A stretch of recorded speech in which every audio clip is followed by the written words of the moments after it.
As they emerged from the mist, the morning fog hovered low over Iana's main street.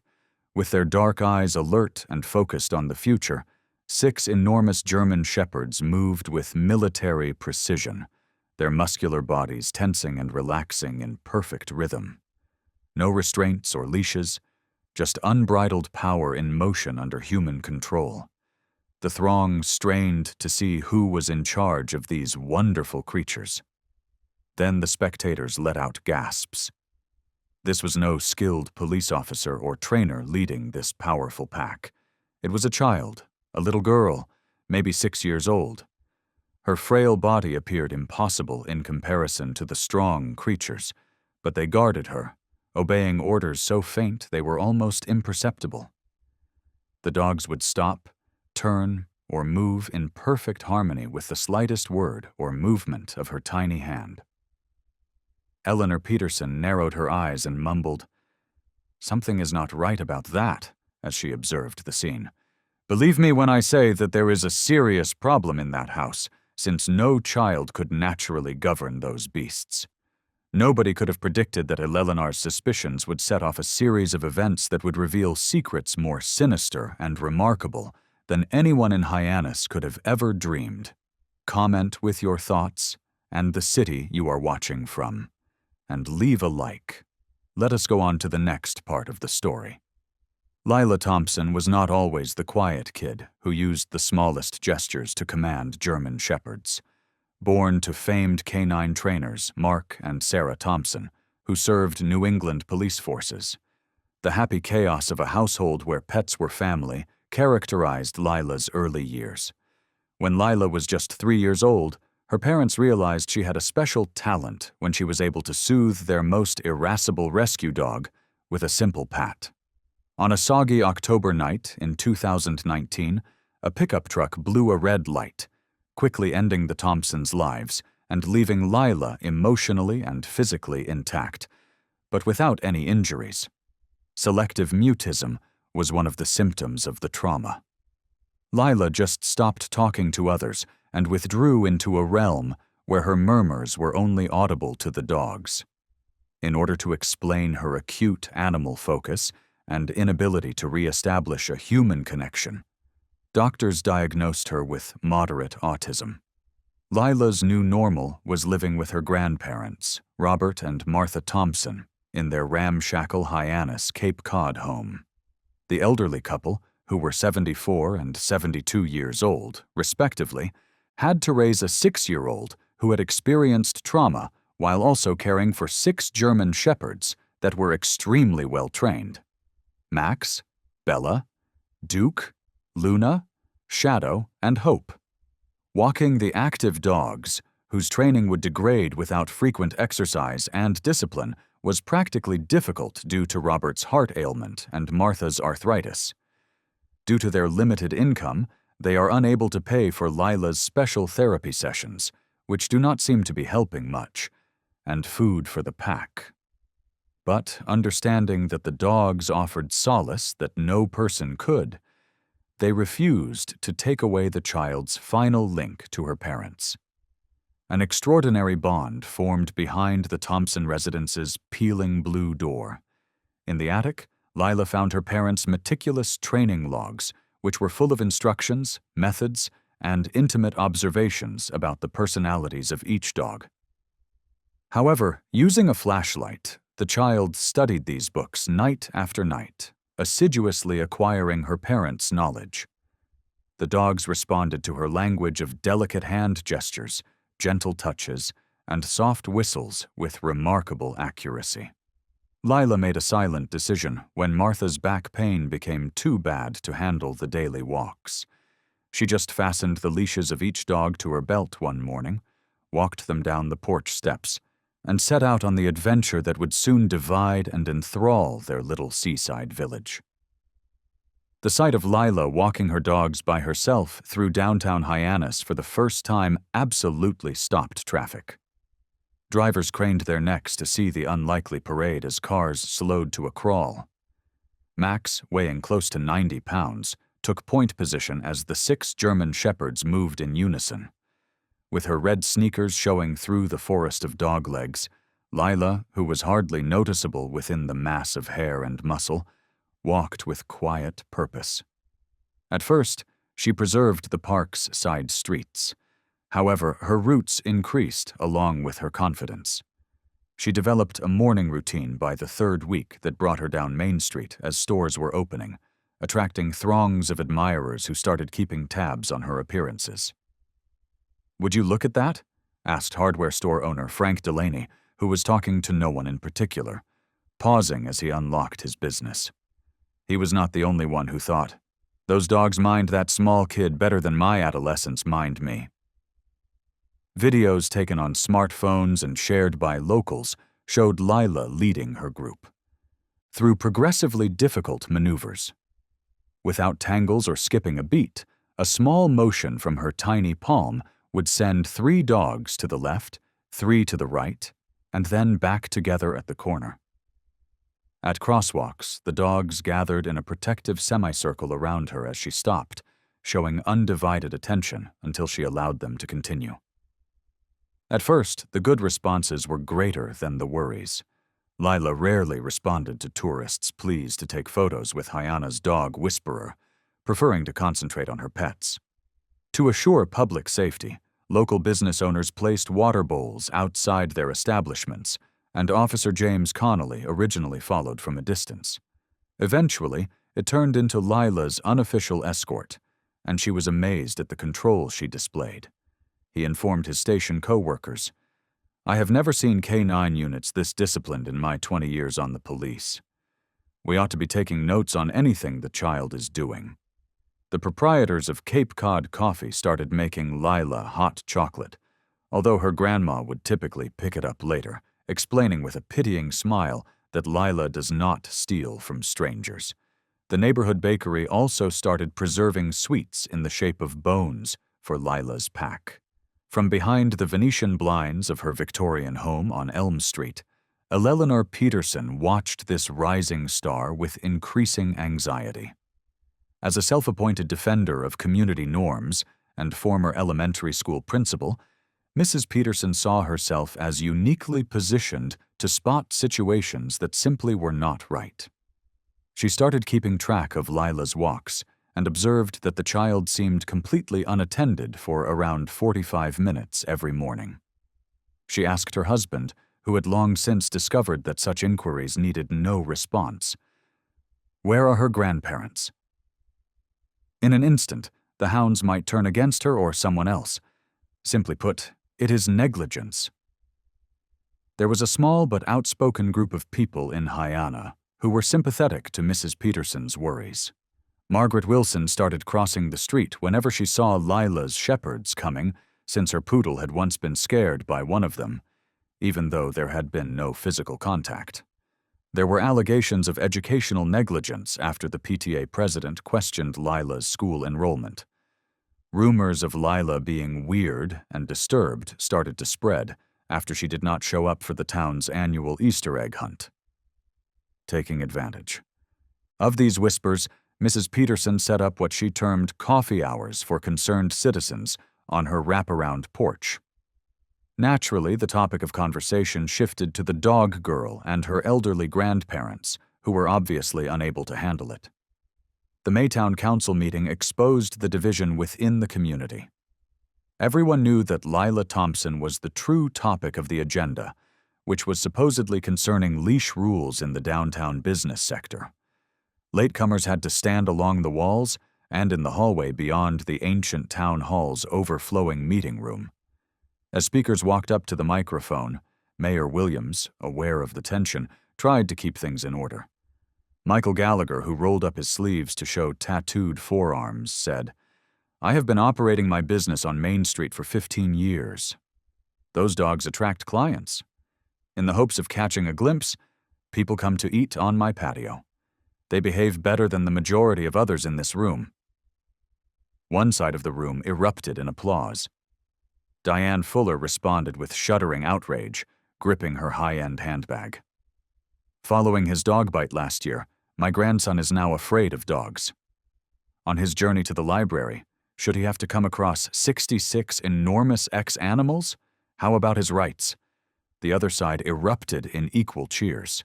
Residents discussed their remarks for more than 2 hours, exposing more ingrained ideas about parenting, safety, tradition, and change than they did about leash laws. Tom Stanley, a veterinarian, referenced studies on the intelligence and trainability of German Shepherds. Patricia Moore, an insurance agent, retorted with data on liability. They drew the battle lines but left the ordinance unaltered. Without specifically bringing up Lila, Pastor Richards of First Baptist Church spoke about our fear of the different the next Sunday. While avoiding direct mention, Father Donovan Frosttown of St. Mary's Catholic Church talked about protecting the weakest members of society. There were conflicting editorials in the Hyannis Oracle newspaper, and the comment sections turned into battlefields. Children fought over who got to be Lila during recess at Seaside Elementary, where Lila should have been in first grade, as they played Lila and the dogs. Lila herself appeared to be unaware of it all, carrying on her private correspondence with the one family she was completely familiar with. She had no idea that her little body had become the focal point of a developing storm that would soon erupt over the Thompson home, with unanticipated repercussions for all those involved. She passed through the increasingly divided town every morning like a ghost, visible to everyone but invisible to none, their gazes fixed solely on her dog friends and the road ahead. Until now, Eleanor Peterson had never thought of herself as a crusader. She sat at her old writing station and carefully affixed another signature to her self-written petition for Lila Thompson's protection in the Hyannis neighborhood. Decades of evaluating elementary school papers had honed her handwriting skills, which created each letter with purposeful precision. Although respectable thus far, 27 signatures is insufficient. If the authorities were to act, she would have to provide them a compelling mandate.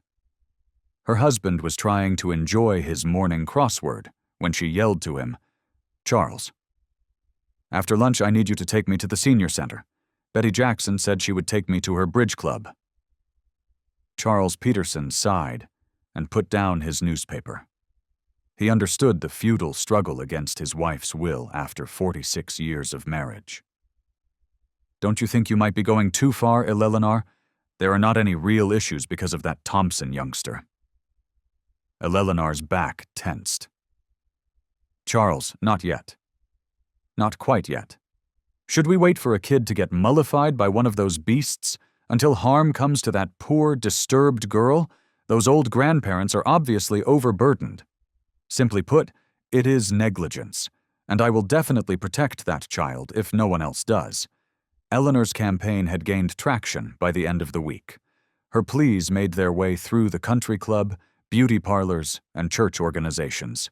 She set up a phone tree to notify supporters of Lila's walking schedule and enlisted Diane Fuller and Margaret Wilson as her lieutenants. They observed from a distance, recording each time a dog strayed more than 3 feet from Lila, and each time the toddler crossed the street without turning around. It, as well as the times when one of the shepherds snarled at a dog that was walking by.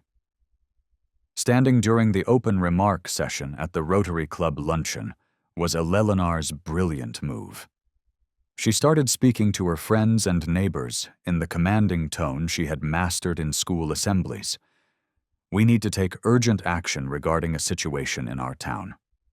Bernard Whitaker, the president of the club and the owner of 3 local insurance." Businesses immediately volunteered his help when she explained what she called a disaster waiting to happen. He passed Eleanor's petition to the next table and remarked, "My company would not insure a home with that liability risk." Councilwoman Victoria Harrington, who had lost the mayoral contest to Williams the year before, was Eleanor's most influential ally. "I will call my cousin at Child Services this afternoon." Seeing a political opportunity, Harrington pledged to investigate all pertinent ordinances and publicly commended the concerned residents for bringing this significant matter to light. The subtext was obvious. By not upholding the law, Mayor Williams had failed to protect the community. Eleanor's persuasiveness did not convince everyone. Officer Connolly declined to sign, claiming that he had not seen any infractions. In a letter to the Hyannis Oracle, veterinarian Dr. Stanley defended Lila's treatment of the canines. The proprietors of the coffee shop and bakery put up placards saying that they supported Lila in their windows. However, as Eleanor's systematic effort gained momentum, these voices of support became more and more muffled. In a surprising way, Eleanor's efforts paid off on a warm Tuesday morning. When Jonathan Pierce, a reporter for the local newspaper who had been traveling to Hyannis to visit his mother, saw Lila's procession, he saw at once a human interest piece that could go viral.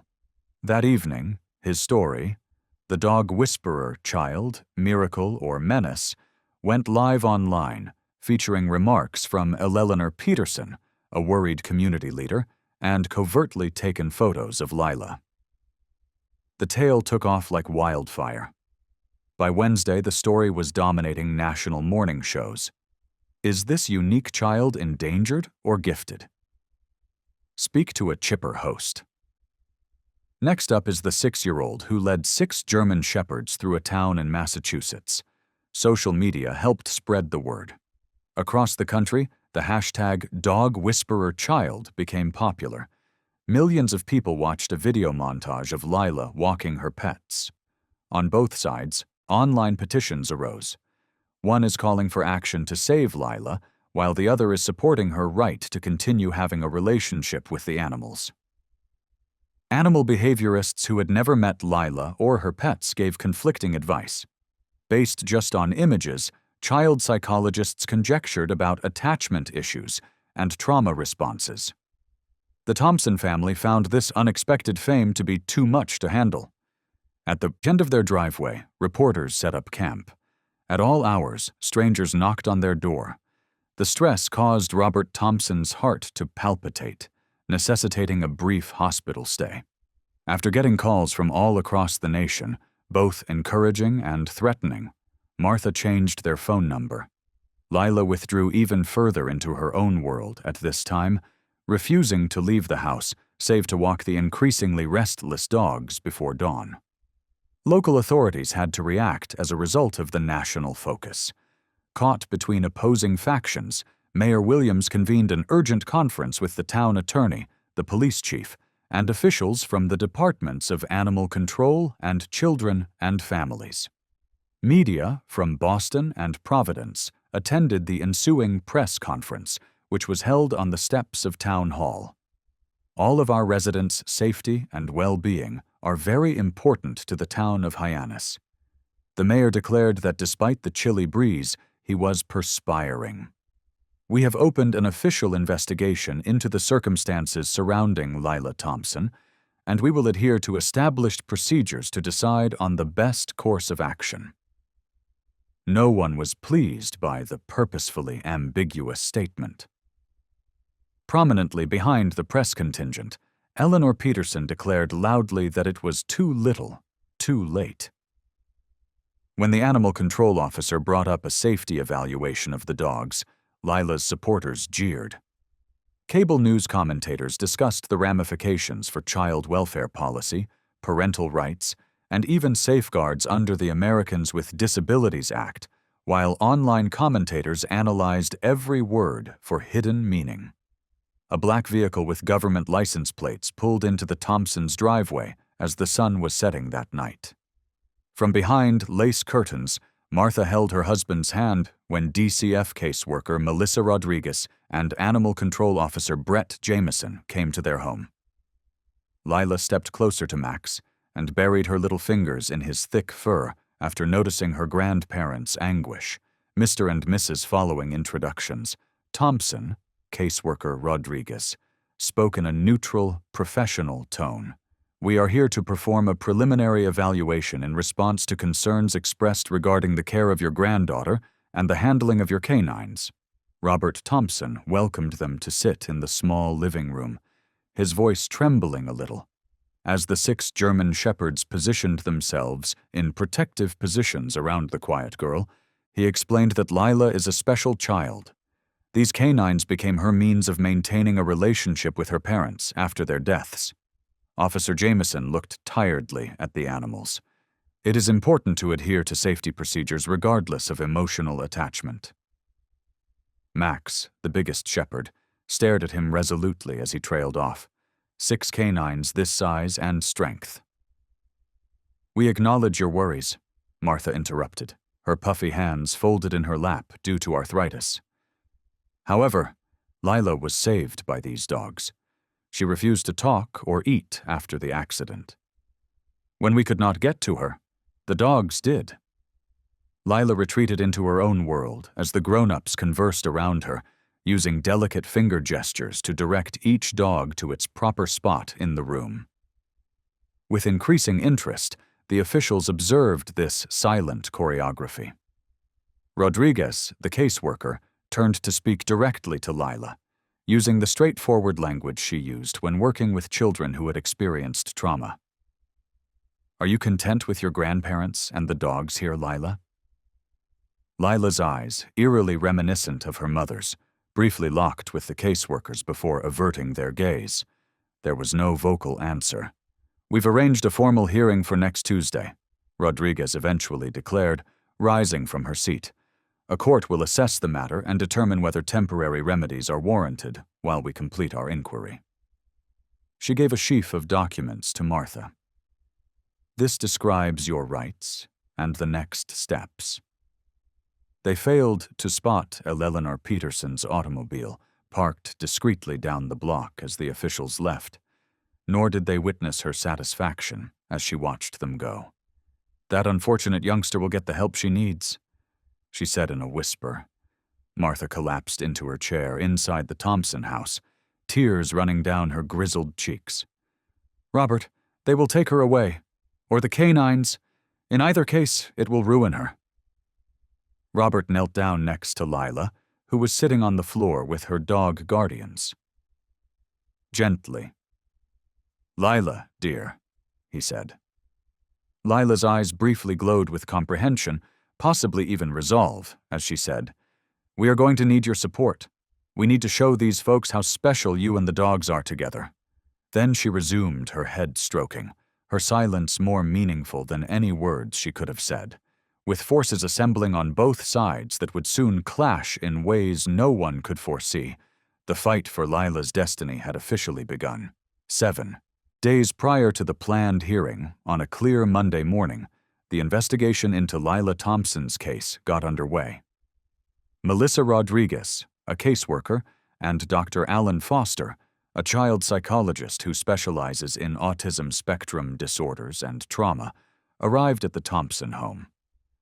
Martha Thompson was waiting nervously on the porch, offering them coffee from a thermos, her hands shaking.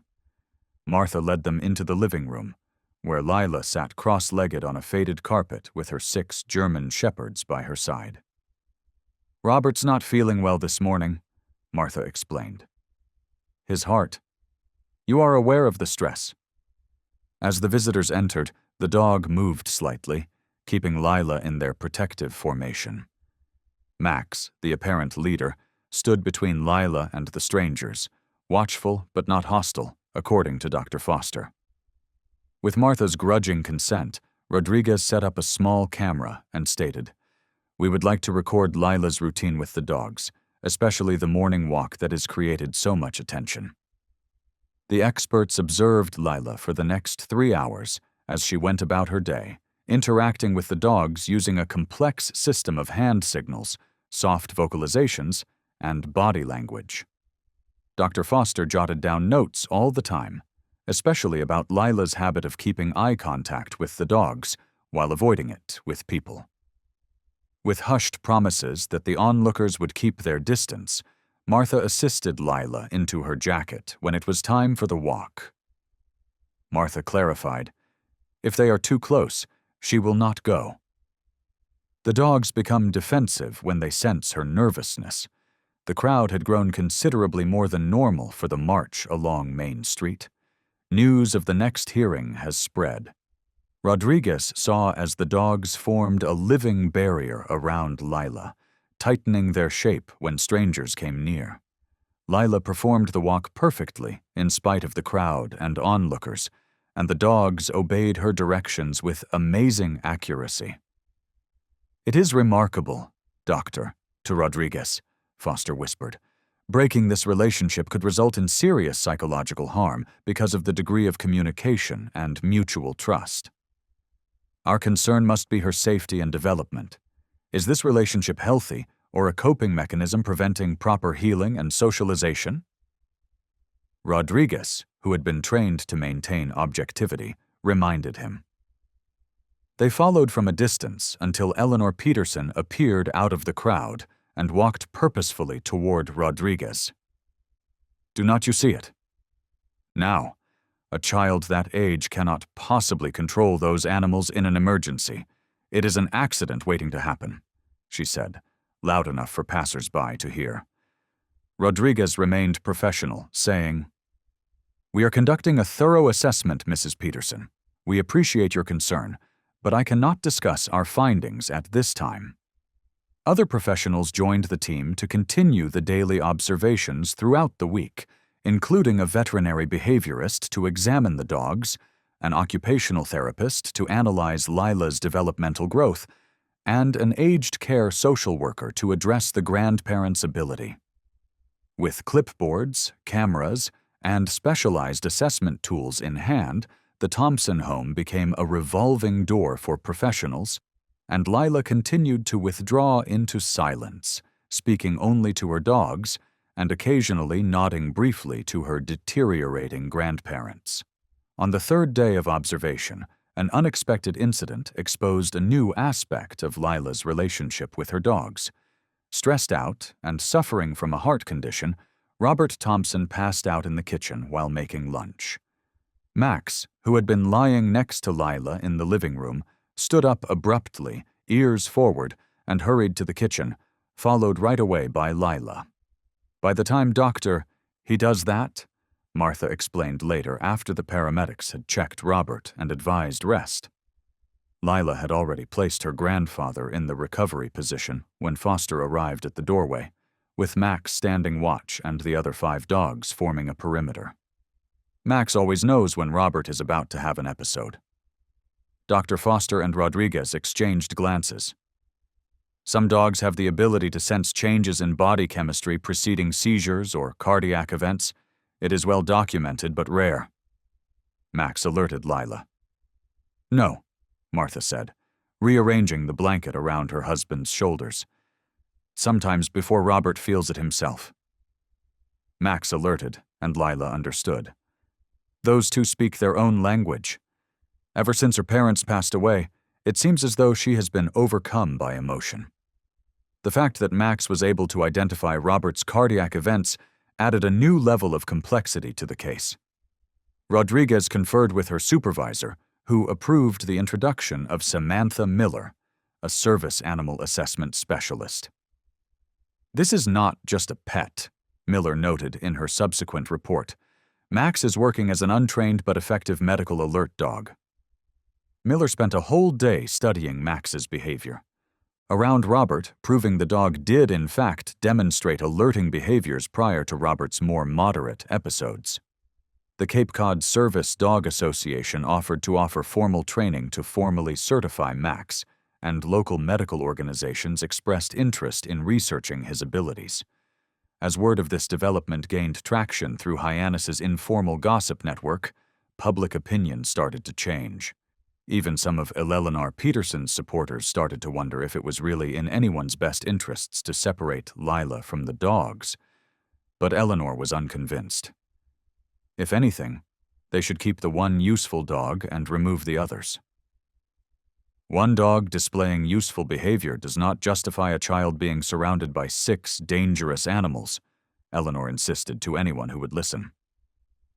When Dr. Nathan Jackson, a young veterinarian who had recently joined Dr. Stanley's practice, asked permission to watch Lila with the dogs from a professional standpoint, the investigation took a different turn. Dr. Jackson, who had trained at Cornell and specialized in animal behavior, was tall and a little awkward, with wire-rimmed glasses that were always sliding down his nose. In order to obtain as many expert opinions as possible prior to the hearing, Rodriguez consented to his participation.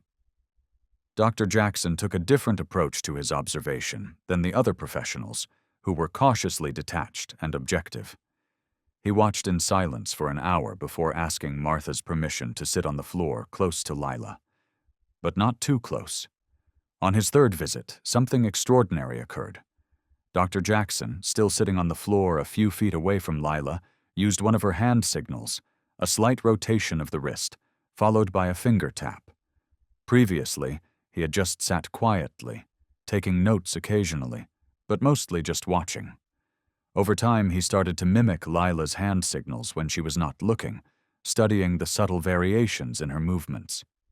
Dr. Jackson said softly, "I hope you do not mind," referring to Lila directly rather than to the adults, after Luna, the smallest of the shepherds, gave him a questioning glance before coming to sit in front of him. Lila turned, startled, and for the first time looked directly at one of the observers. Lila did not say anything, but she grabbed a notebook from the side table and pushed it toward Dr. Jackson, who opened it to find intricate handwriting. And next to them, simpler versions in what looked like a child's hand. "I have been studying your language, and it is very sophisticated." He gave another signal, and Duke laid down in response. "Did your parents teach you this?" That evening, Dr. Jackson presented his results to Rodriguez and the team. "Your parents' training journals," he said, understanding dawning. "You've been studying them and adapting them." Lila nodded almost imperceptibly, the first intentional response she had made to any of the specialists. Excitedly, he explained, "She is not just mimicking her parents' techniques," adding, "she is innovating, creating her own variations adapted to her size and the specific personalities of each dog. It is extraordinary. I have never seen anything like it." To return to the main question, Rodriguez asked, "But is it safe?" "These dogs aren't just trained, they're devoted." His voice took on a passionate quality that surprised his more reserved colleagues. They see Lila as both a leader in charge and something to be both obeyed and protected. Breaking that bond would be devastating, not just emotionally but developmentally. Jackson answered without hesitation. Through these relationships, she is learning empathy, responsibility, and nonverbal communication. The investigation team prepared their reports as the hearing drew near, each contributing their professional viewpoint to the intricate case. Despite their nervousness, Martha and Robert Thompson found solace in the growing interest and comprehension of the majority of the experts. The night before the hearing, however, Dr. Jackson paid an unexpected visit to the Thompson residence with a big folder and said, "May I meet with you privately?" As Lila stayed in the living room with the dogs, he requested Martha and Robert, who escorted him to the kitchen. Spreading articles and research papers across the kitchen table, he explained, "I have been reviewing literature on selective mutism and animal-assisted therapy. There are documented cases where children who would not speak to humans first communicated through animals before transferring those skills to human relationships." "That's what we've hoped." Robert Thompson's eyes welled up with tears. "But we're not professionals. We're just trying to keep what's left of our family together. I believe Lila's relationship with these dogs could be the bridge back to human connection, not a barrier to it." He pushed his glasses up his nose, his eyes bright with conviction. Dr. Jackson firmly stated, "I would like to testify at tomorrow's hearing." With your consent, the Barnstable County Courthouse hearing room was packed, and the following morning, Judge Sandra Ostrowski, who is renowned for her family law knowledge and no-nonsense style, looked out over the packed gallery with a warning glare that instantly put an end to the muttering. At the petitioner's table sat Eleanor Peterson and her lawyer, a grim-faced Boston woman. At the respondents' table were Martha and Robert Thompson, represented by James Collins, a local lawyer who had volunteered his services after hearing about their predicament. Lila sat between her grandparents, staring at her lap. And the dogs stayed at home, under the watchful eye of a veterinary technician. The judge listened intently, occasionally probing with pointed questions that demonstrated Melissa Rodriguez's careful examination of the case files, and she began by summarizing the findings of the investigation team, summarizing the various expert assessments with professional detachment. The testimony continued for more than an hour, with specialists offering sometimes conflicting opinions regarding Lila's welfare and development. When called to testify, Jackson's manner changed from his typical academic awkwardness to fervent advocacy, describing his observations of Lila's communication system, how she adopted her parents' training methods, and how Max seemed to be able to identify Robert's cardiac events. He also cited studies that demonstrated the therapeutic benefits of human-animal bonds for children with communication disorders and trauma. As a professional, I concluded, looking straight at the judge, I propose a supervised program to build on this extraordinary bond, using it as a foundation for expanded human connection and communication. Separating Lila from these dogs would cause profound psychological harm with no countervailing benefit. Eleanor Peterson's lawyer cross-examined Dr. Eleanor sat ramrod straight throughout, nodding occasionally in agreement at particularly pointed questions. And when it was her turn to testify, she portrayed herself as a concerned citizen with decades of experience in child development from her career in education. Jackson questioned his experience, objectivity, and the scientific basis for his conclusions in an aggressive manner. She said, "I have nothing but compassion for the Thompson family," with the authority of her previous position in her voice, "but compassion must not blind us to danger." 6 strong animals capable of causing serious harm under the control of a traumatized child who is mute is not a stable situation.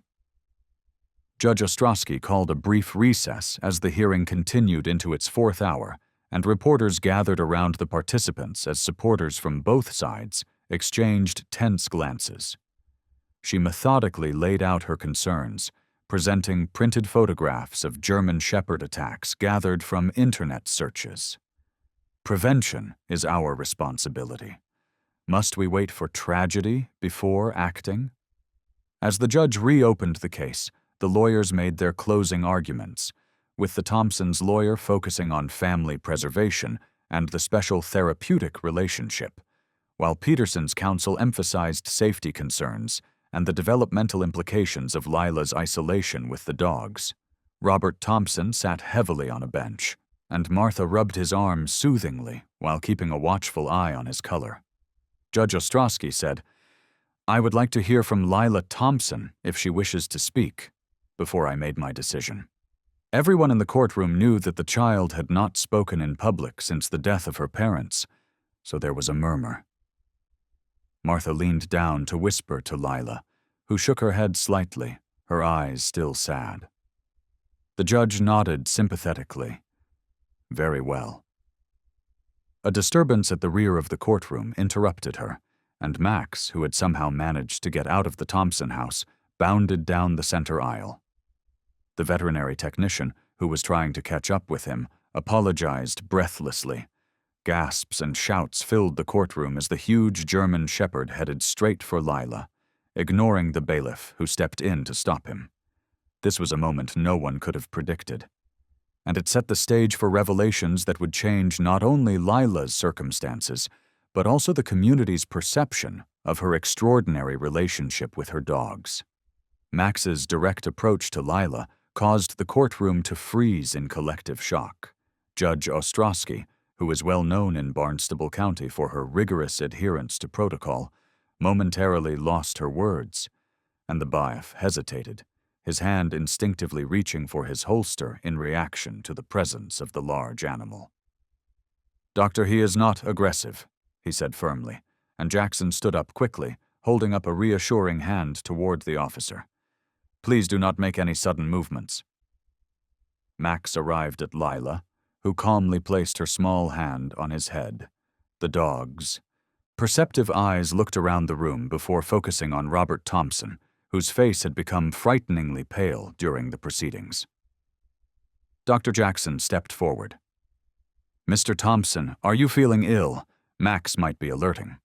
Robert waved dismissively, though his breathing seemed labored. "I am fine, just the stress." "Your Honor," Dr. Jackson said to the judge. Max turned from Lila and walked over to her grandfather, pushing his knee insistently. Judge Ostrowski, regaining her composure, nodded to the bailiff and said, "Call for medical assistance, please." She pointed to the gallery and said, "Court will take a 15-minute recess. Everyone except the immediate parties and medical personnel, please clear the courtroom." This may be exactly the medical alert behavior we discussed in testimony. Max is suggesting that Mr. Thompson may be experiencing cardiac distress. Paramedics arrived to examine Robert as the spectators grudgingly filed out, buzzing with excitement at the dramatic turn of events, to confirm elevated blood pressure and irregular heart rhythm, necessitating further evaluation at the hospital. Max remained vigilant throughout their assessment, occasionally returning to Lila as if to provide updates before returning to his post beside Robert. While strapping Robert to a transport chair, one paramedic said, "The dog was right. If he had not received treatment, this may have developed to a major cardiac attack." Martha, divided between staying with Lila and going with her husband, looked helplessly at Melissa Rodriguez. "Robert needs me, but I cannot leave Lila alone." Rodriguez was about to reply when Dr. Jackson took a step forward. "If staying with Lila would help, I would be open to it. And maybe Max ought to go with Mr. Thompson. The medical staff may find his alerting useful." After watching the scenario with great curiosity, Judge Ostrowski rendered an unusual ruling. "Would your granddaughter feel at ease staying in my rooms with Dr. Thompson, Mrs. Thompson? Jackson, as we resolve this? We will not make any judgments without you, I swear." Lila gave Martha a quizzical glance and a barely noticeable nod. Judge Ostrowski took Lila and Dr. Jackson to her private quarters as Robert was wheeled out, Max at his side, Martha anxiously behind him. Eleanor Peterson and the lawyers were among the other courtroom participants, who were told to return in an hour. Lila sat stiffly in an enormous leather chair in the judge's chambers, her gaze glued to the ground. "Keeping a respectful distance, Doctor." Jackson talked gently about the dogs, sharing stories of his own German shepherd as a boy, and posing mild queries that did not need a spoken answer. From behind her desk, Judge Ostrowski saw the methodical, non-threatening approach. "You have taught them brilliantly," Dr. Jackson said, pulling several photos out of his pocket after over 20 minutes of one-sided talk. "I took these during my visits," he said, setting them on the coffee table for Lila to view. "Your parents would be quite proud." Lila's gaze strayed to the unposed pictures of her exercising with the dogs. "He is extraordinary, Doctor." Jackson added, "But I think you are the most extraordinary part of the equation." Her tiny fingers extended to touch a photograph of Max standing protectively next to her, demonstrating for the first time that she was genuinely interested in something other than her immediate concern for her grandfather. At last, Judge Ostrowski said, "I know this is difficult. Everyone talking about you, making decisions about your life. I imagine it feels like no one is really listening to what you want. The communication you have developed, the trust you have built, it is remarkable." She moved from behind her desk and sat in an adjacent chair, being careful not to crowd the child. Judge Esterke translated, "Your family." And Lila nodded. "I would like to listen if you are willing to tell me. It does not have to be with words if that is too hard right now." Lila looked up at the judge's face for a moment, then back at the pictures, and after a long moment, she pointed to the picture of all 6 dogs encircling her on the living room floor. Jackson took a notepad out of his briefcase and said, "Want to write down your thoughts?" He said, "Ord, draw it, perhaps." Lila took the pad and pen, bending over it intently, and for a few minutes, the only sound in the room was the gentle scratch of a pen on paper. When she eventually turned the pad around, both adults were shocked to see a carefully composed sentence in neat printing rather than a child's drawing. Dr. Jackson blinked in surprise. "Please do not take my dogs away. They keep the nightmares from coming back." "Lila, you can write very well." Lila returned the pad and wrote another line that I can read as well. "Mom and Dad taught me early." "Why do not you speak?" Judge Ostrowski asked gently. "Is it because it hurts too much?" Lila replied. "I make an effort, but they refuse to emerge." As the written conversation progressed, Lila revealed more about her comprehension of the situation than anyone had anticipated. She acknowledged her grandparents' struggles, acknowledged the community's concerns, and displayed a level of sophistication of thought that had blighted her for 6 years. "It scares Grandma and Grandpa when I try too hard." She wrote, "The dogs still hear Mom and Dad in my hands," a poetic expression of her belief that the training techniques connected her to her parents. Most importantly, she described the crucial role the dogs played in helping her emotionally survive after witnessing the deaths of her parents. As the hour came to an end, Judge Ostrowski had to make a decision. Lila looked at the notepad for a long time before writing, "Will Max come back?" She explained, "We need to return to the courtroom soon." "But Lila, the court needs to hear your voice, not necessarily in words, but in some way that everyone can understand. Based on what you have shared, I believe I understand your wishes better." "I will see to it, Doctor." The German Shepherd was now lying at Lila's feet under the respondents' table at Judge Ostrowski's direction, Jackson promised. When the court reconvened, Martha Thompson had returned, reporting that Robert was stabilized and undergoing tests. Emacs had in fact proven useful to the medical team, alerting to another irregularity that prompted preventative treatment. "Before I hear final arguments," Judge Ostrowski said, "I would like to address some additional information that has come to light during our recess." She described her conversation with Lila, highlighting the child's ability to communicate through writing and her explicit expression of her wishes regarding the dogs. "His presence is both a comfort to the child and a living demonstration of the bond at issue." "Your Honor, ex parte communications with a minor child without counsel present are highly irregular. We request these statements be stricken from consideration." Eleanor Peterson's lawyer protested right away. Judge Ostrowski gave the lawyer a stern look and said, "Counsel, this court's primary obligation is to determine what serves the best interest of the child." The lawyer insisted, "The girl is traumatized and obviously emotionally dependent on these creatures. I will take into account all pertinent evidence, especially the child's own wishes when she has found a way to express them. She is unable to evaluate what is best for herself objectively." Something changed in the courtroom atmosphere at this statement. Lila, who had been sitting still next to her grandmother, straightened up and seemed to give a signal by moving her hand to Max's head. The dog stood quietly as Lila moved from her chair to stand next to him, and Martha reached for her granddaughter. "You do not have to, Lila, honey." But Lila had already stepped forward, her little hand resting on Max's back as though she was taking strength from his firm presence. And the courtroom went silent as everyone's eyes were focused on the small figure who had become the focal point of such a rift in the community.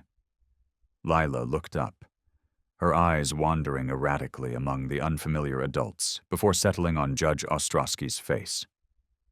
Max pressed closer to her side, and she drew a deep breath. "The dogs," Lila started, her voice so soft it was hardly audible. "They are not just pets."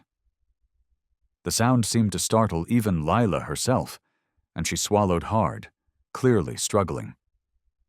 "They keep me safe," she added, each word forming with tremendous effort, but growing slightly stronger.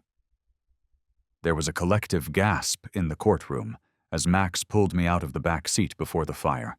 Even though none of the investigation reports or prior testimony had ever mentioned Lila's presence at her parents' fatal accident and her rescue by one of the dogs. Max saved me then. All the dogs save me every day from the dreams. Lila continued, the words coming haltingly but with increasing determination. Martha Thompson covered her mouth, tears streaming down her face. She never told us, she whispered to Rodriguez. We thought she was with the babysitter when it happened. The police simply stated she was found at the scene unharmed. The courtroom was completely silent as Lila turned and walked back to her chair, Max keeping pace with her. Martha embraced her granddaughter, sobbing quietly, while Lila herself remained dry-eyed, as if the immense effort of speaking had left no energy for tears. Her voice broke slightly from the pictures in my head. Please do not take them away. They are the only part of Mom and Dad I have left. I think we've heard the most important testimony in this case. Eleanor Peterson, whose stiff posture had gradually softened during Lila's statement, slowly stood up. For perhaps the first time since the proceedings began, she looked at Lila directly, not as a subject of concern, but as a person deserving of respect, said Judge Ostrowski, appearing moved, but remaining composed. Your Honor, she said in an unusually hesitant tone, I took this step because I thought the child was in danger. She hesitated, as if struggling with an internal conflict, and then, I still think that appropriate precautions must be in place, but I cannot in good faith continue to argue for removing these animals from Lila's life. Not after what we've just witnessed. Her attorney tugged at her sleeve in obvious dismay, but Eleanor continued, I would like to withdraw my petition, but the request that the court consider ordering some form of professional oversight to ensure ongoing safety and to support Lila's continued recovery. The judge gave a contemplative nod. She turned to the courtroom and said, Thank you, Miss Peterson. I appreciate your willingness to reevaluate your viewpoint. I am ready to render my decision in light of the unique facts of this case and the information that was provided today. In her well-considered ruling, Judge Ostrowski acknowledged the valid worries expressed while reaffirming Lila's special attachment with her dogs. Dr. Jackson was particularly assigned to create a rehabilitative program that would build on Lila's communication skills, and she ordered a 6-month monitoring period with frequent visits from both child welfare services and animal behavior specialists. Most importantly, she decided that Lila could have the dogs as long as specific safety measures were followed, and the grandparents were given more support services. She came to the conclusion that this court acknowledges that there are never ideal answers in circumstances involving childhood trauma. When a child discovers a way to recovery, no matter how unorthodox, it is our duty to support that path while making sure the right precautions are in place. I have made an effort to do it today. The courtroom was alive with talk as the hearing came to an end. While onlookers argued over the judge's ruling, reporters scrambled to submit their tales. Lila seemed unaffected by the chaos surrounding her, staying by her grandmother's side the entire time, one hand on Max's head. She had retreated into stillness once more after finding her voice after 2 years of silence. But this time the quiet was different. It was one of choice rather than trauma, and was occasionally broken by a murmured message to the dog that had twice saved her life. The day following the clear sky, and a tangible sense of relief, filled the Thompson home with hearing. Lila walked her dogs across town with increased confidence, completing her morning routine without anybody watching for the first time in weeks. The residents of the town paused to offer their congratulations on the judge's ruling. However, Lila's responses were still mostly nods rather than words. Later, Martha informed Melissa Rodriguez that Lila had made some progress despite the lengthy pause in communication over practical issues, saying a few sentences at home. Martha said, "It is as if breaking that barrier in court opened a door, when Rodriguez conducted his initial monitoring visit. Although she is not particularly talkative, she does not seem to be as afraid of the words anymore. As more recent stories caught the public's interest, the media's focus progressively waned. Unexpectedly, Eleanor Peterson remained silent with dignity, turning down every interview request and stepping away from her regular community engagements. She rarely left her Victorian home except to run necessary errands, but neighbors claimed to have seen lights in her house at strange hours. Eleanor was reevaluating several things, her husband told his golfing companions, but he did not elaborate. Dr. Jackson started carrying out the court-ordered treatment program 2 weeks following the hearing. He worked with Lila and the dogs at the Thompson residence 3 times a week, recording their development and progressively implementing structured activities meant to help Lila communicate with people other than her dog friends. Still unwell following his heart attack, Robert watched these sessions from his armchair, occasionally making recommendations based on his recollection of his son's training methods. Dr. Jackson proposed holding the treatment session outside in the public garden by the port on a Thursday in early June that was unusually warm. He informed Martha that a controlled change of environment might help us examine how Lila and the dogs adapt to varied settings. Plus, I think you could all use some sunshine. Lila led the dogs through a variety of activities as she prepared to respond to Dr. Jackson's straightforward inquiries with nods or one-word answers. Tourists took notice of them, but the doctor handled the encounters well, giving just enough information to pique interest while shielding Lila from prying eyes. Lila tightened abruptly as they were about to head home, her palm gripping Max's fur more tightly. Dr. Jackson followed her eyes and saw Eleanor. Peterson standing still on the garden path, holding a shopping bag, and looking at them with an enigmatic face. Before he could intercede, Eleanor said, bending slightly as though she were carrying an unseen burden. She paused at a polite distance and murmured, "Lila," quietly. Her gaze strayed to Dr. Jackson, who was obviously under close monitoring, and she said, "I wonder if I can speak with you for a moment." Lila, who had drew the dogs closer but was not in any immediate distress, caught Dr. Jackson's attention. "It is your choice, Lila." He made sure she understood. "If you do not want to, you are under no need to speak with anyone." He was surprised when Lila nodded slightly, but she put Max in between Eleanor and herself. Eleanor interpreted this as permission and stepped forward hesitantly. She said, "I owe you an apology," without the normal tone of authority in her voice. "I was wrong to try to keep you away from your dogs, even though I believed I was protecting you." She paused, as if she was having trouble coming up with something to say. "Actually, I have been too embarrassed to tell you about it until now, but I have a more private purpose for talking to you." Dr. Jackson stiffened, watching for Lila to show any signs of distress. "Maybe this is not the right time, Mrs. Peterson." "I was there," Eleanor broke off, her words spilling out as though she was at a loss for words. "It was raining so hard," Eleanor added. "The night your parents died, it was my car that ran the red light." The realization lingered in the air like a physical presence, and Lila's eyes widened as her body went completely still. The dogs, sensing her shock, moved in a subtle way to create a tighter barrier around her. Her voice was hardly more than a whisper, and I was too preoccupied to notice the light change, because I was arguing with my husband on the phone. When I finally saw your parents' car, it was too late, and tears were streaming uncontrollably down her lined face. The police reported that it was an accident due to poor visibility and bad weather, and no charges were brought. Dr. Jackson moved protectively towards Lila, but she surprised him by putting a restraining hand on his arm.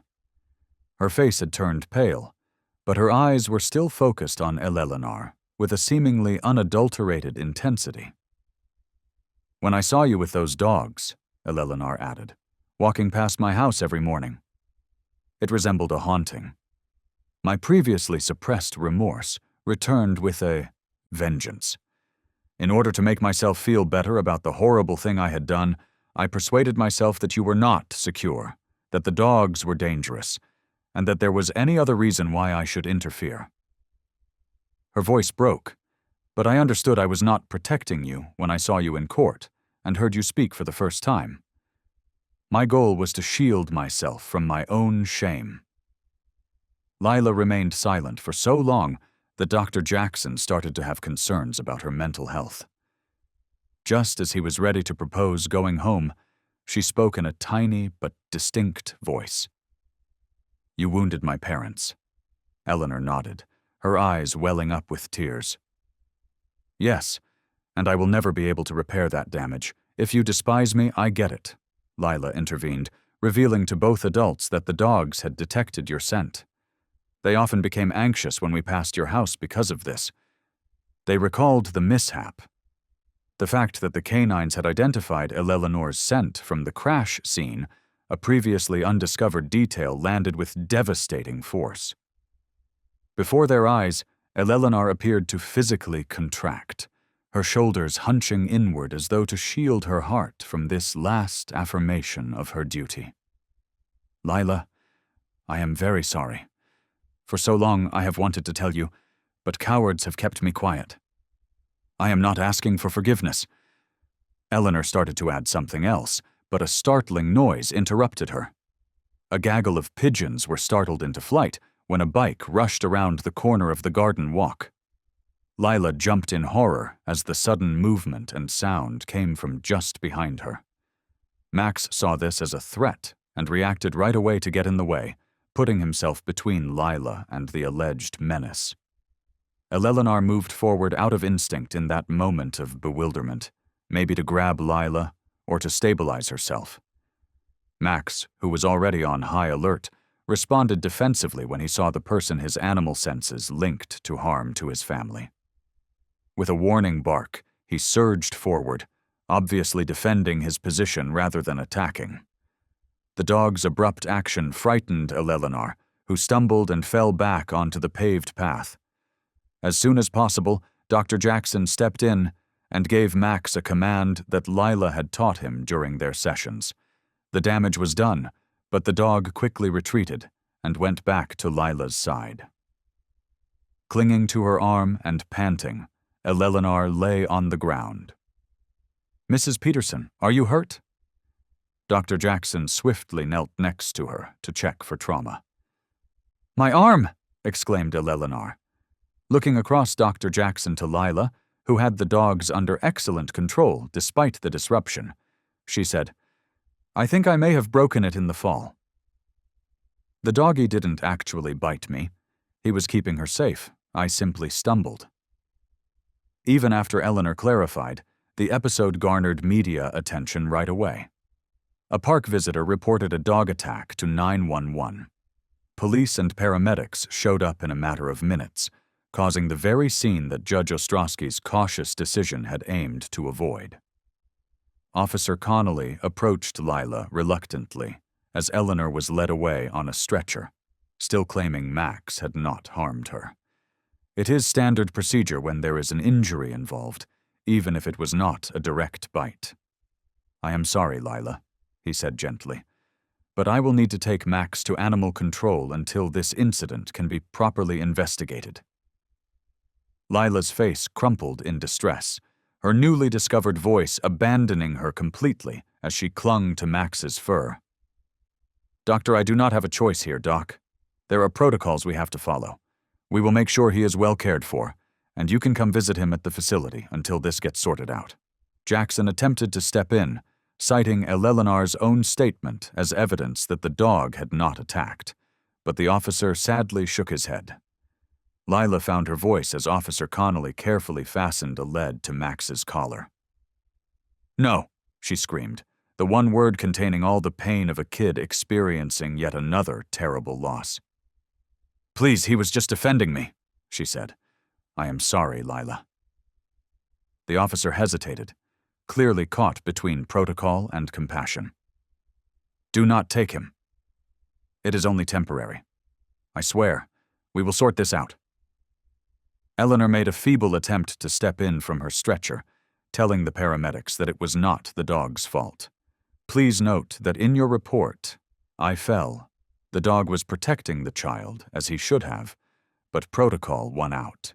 The incident at the public garden would turn out to be the darkest point in Lila's journey, a cruel turn of events that threatened to undo all the progress she had made."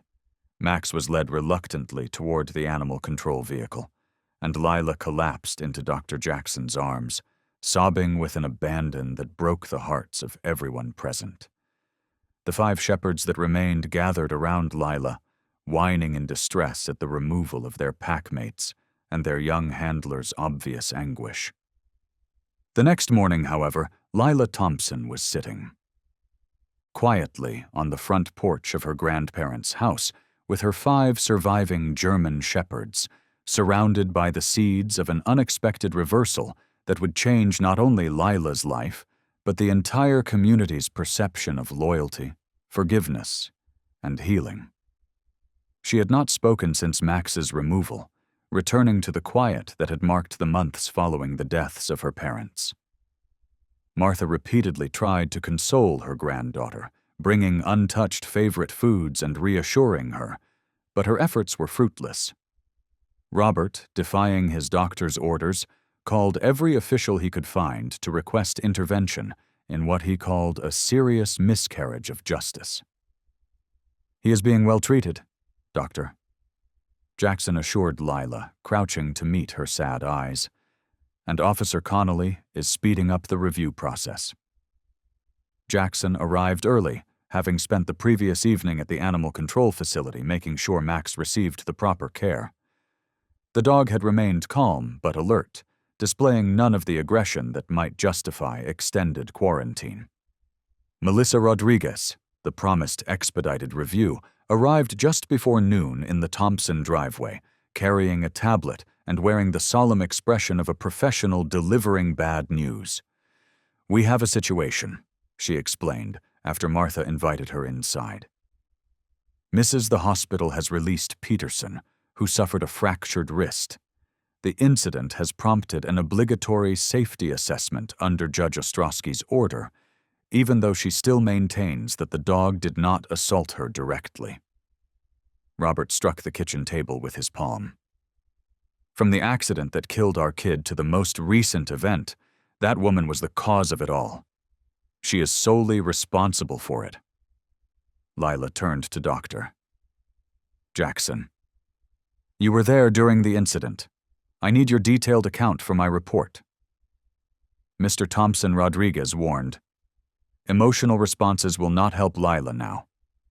We need to focus on the legal parameters and how best to navigate them." While the adults gathered in the kitchen, Lila stayed on the porch, seemingly oblivious to the crisis that was taking place around her. Michael Gallagher, the tattooed restaurant owner who had defended Lila at the town meeting months earlier, showed up out of the blue to interrupt the spontaneous strategy session, and only Duke, the most perceptive of the remaining shepherds after Max, seemed able to elicit any response from her, occasionally earning a gentle stroke when he placed his head in her lap. He stood awkwardly in the kitchen doorway and said, "I am sorry to interrupt, but I think you all need to see something." He pointed to the porch where Lila was sitting and said, "My restaurant installed security cameras last year as part of the harbor revitalization project. They cover the waterfront and part of the public garden. Following yesterday's incident, I went through our footage from the previous few months and said, 'You need to see something from about 8 weeks ago.'" Martha escorted the group to the living room, where Robert's old desktop computer comes to life, and Michael inserted the drive and found a video file that was 6 weeks prior to the courthouse hearing. "I checked the cameras later that day, but I did not look closely enough until now," he explained, and the footage, though grainy, clearly showed the public garden from an elevated angle. "This was a Tuesday morning," he explained, and my staff noticed that Lila did not pass by the restaurant for her usual walk. The timestamp read 5:47 a.m., which was earlier than Lila's typical walking time, and the screen showed Lila walking into the frame by herself, with Max by her side, and heading toward the garden center's little ornamental pond, where she was kneeling at the edge to look at something in the water. Michael explained that the pond was being cleaned that week, and they drained it halfway for maintenance, but they left the pump running. The camera caught Lila's desperate thrashing, clearly struggling in water that, while not deep, posed a significant danger to a small child, unable to regain her footing on the slippery surface as she leaned precariously over the concrete edge, reaching for what looked like a toy boat stuck near the center, and then suddenly slipping, falling headfirst into the partially drained pond. Max responded immediately. The dog jumped into the water without hesitation, moving his body under Lila to push her to the surface, and after a few tenth seconds, he was able to lead her to the edge of the pond and propelled her onto the concrete rim with his strong body. Lila collapsed at the edge of the pond, coughing violently, and Max pulled himself out next to her, shaking water from his coke and nudging her repeatedly until she sat up. At the end of the video, there was silence in the Thompson living room as Martha pressed her shaking fingers to her lips. The video showed Lila embracing the dog, clearly shaken but seemingly unhurt. And then, after a few minutes, standing unsteadily and leaving the garden, leaning against Max for support. "She never told us," she muttered, "but she claimed to have slipped in a puddle. She had damp clothes when she got home that morning." Dr. Jackson would have examined the video's frozen last frame if Max had not been present. This supports my observations of their relationship. Max actively defends Lila, acting independently when needed to ensure her safety rather than merely following orders. She looked up. "Mr. Gallagher, would you be willing to provide this footage for the official review?" "Already made copies?" Michael said, passing her a duplicate drive. Rodriguez tapped notes into her tablet with renewed purpose. This footage gives important context for yesterday's incident.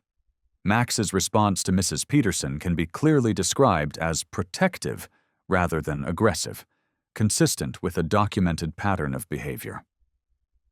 That dog is a hero, plain and simple, and I am happy to testify if needed. The video's existence quickly spread through Hyannis's effective gossip network, and the community members who had been indifferent to the initial controversy now voiced their outrage at Max's continued detention. By mid-afternoon, a small group of people had gathered outside the animal control facility with hurriedly made signs that read, "Free Max and heroes do not belong in cages." When Eleanor Peterson herself showed up to the Thompson residence, the morning's events took an even more dramatic turn. Her cast on her arm and her determined face in spite of the obvious discomfort. She avoided the house completely this time, heading straight to the porch where Lila was still sitting with her dog protective escort. She said the word, "Lila," keeping a polite distance. "I just found out about Max saving you in the pond incident." She seemed to gather her courage and paused. "You do not realize how horrible what I did was. It was not exactly the accident I told you about yesterday that killed your parents." As Eleanor went on, Lila looked up, her face reserved but focused. "But I told you that my spouse and I were fighting, which kept me preoccupied. It was accurate, but I swallowed hard too. During lunch, I had consumed 2 glasses of wine. I should not have been driving in bad weather, but not enough to be legally intoxicated based on the results of the blood test. The police were aware, but because of my standing in the community and my spotless past, they were forgiving." Delivered in a voice loud enough for the adults now standing in the doorway to hear, Eleanor's confession struck like a punch to the body. Robert's expression darkened with fresh rage, and Martha let out an audible scream. "For the past 2 years, I have been living with this secret," Eleanor went on, tears running down her cheeks, "using my power to conceal the whole truth and persuading myself that it was in everyone's best interests. I became terrified when I saw you with those dogs because I thought they may identify me and reveal what I had done. I was actually defending myself, even though I persuaded myself I was protecting you." Her unaffected hand delved into her purse and pulled out an envelope. "I just got out of the police station, where I corrected the record by giving a full statement. Additionally, I have resigned from every community post." She put the envelope on the step of the porch. This official letter expressly acknowledges Max's appropriate behavior as a protective service animal and accepts full responsibility for the situation from yesterday. Judge Ostrowski's office and animal control had already received it from my lawyer. After examining Eleleanor's face for a considerable amount of time, Leela spoke in a quiet but distinct voice. "Why now?" But the weight of the inquiry made Eleleanor's shoulder slump. Because I realized how seriously I had failed to accept responsibility for my actions after seeing that surveillance film, and saw Max risk everything to save you without hesitation. Compared to me, that dog has displayed greater bravery and moral character. She used her good hand to wipe away her tears. "I am unable to save your folks. Although I cannot repair the damage I have done, I can at least work to make sure my actions do not lead you to lose someone else you love." A police cruiser arrived into the driveway as though these words had beckoned the vehicle. Officer Connolly came out first, then someone he knew. Max tugged at his leash, eager and attentive. The officer's wrinkled face broke into a smile as he cried out, "Special delivery." The evaluation process moved more quickly after Mrs. Peterson's remark. Officially exonerated of any crime, Max is now a service animal as per the court decision. For years to come, Hyannis would hear stories about what transpired next. Lila, who had just moments before been quiet and reserved, cried out in sheer delight and ran down the porch steps. Max sat quietly until Officer Connolly untied his leash as he saw his young handler coming. Then, in a reunion of unrestrained emotion, dog and child collided. Lila buried her face in Max's fur and said something only he could hear while his tail whipped the air. Eleleanor Peterson's eyes were watering as she watched the spectacle.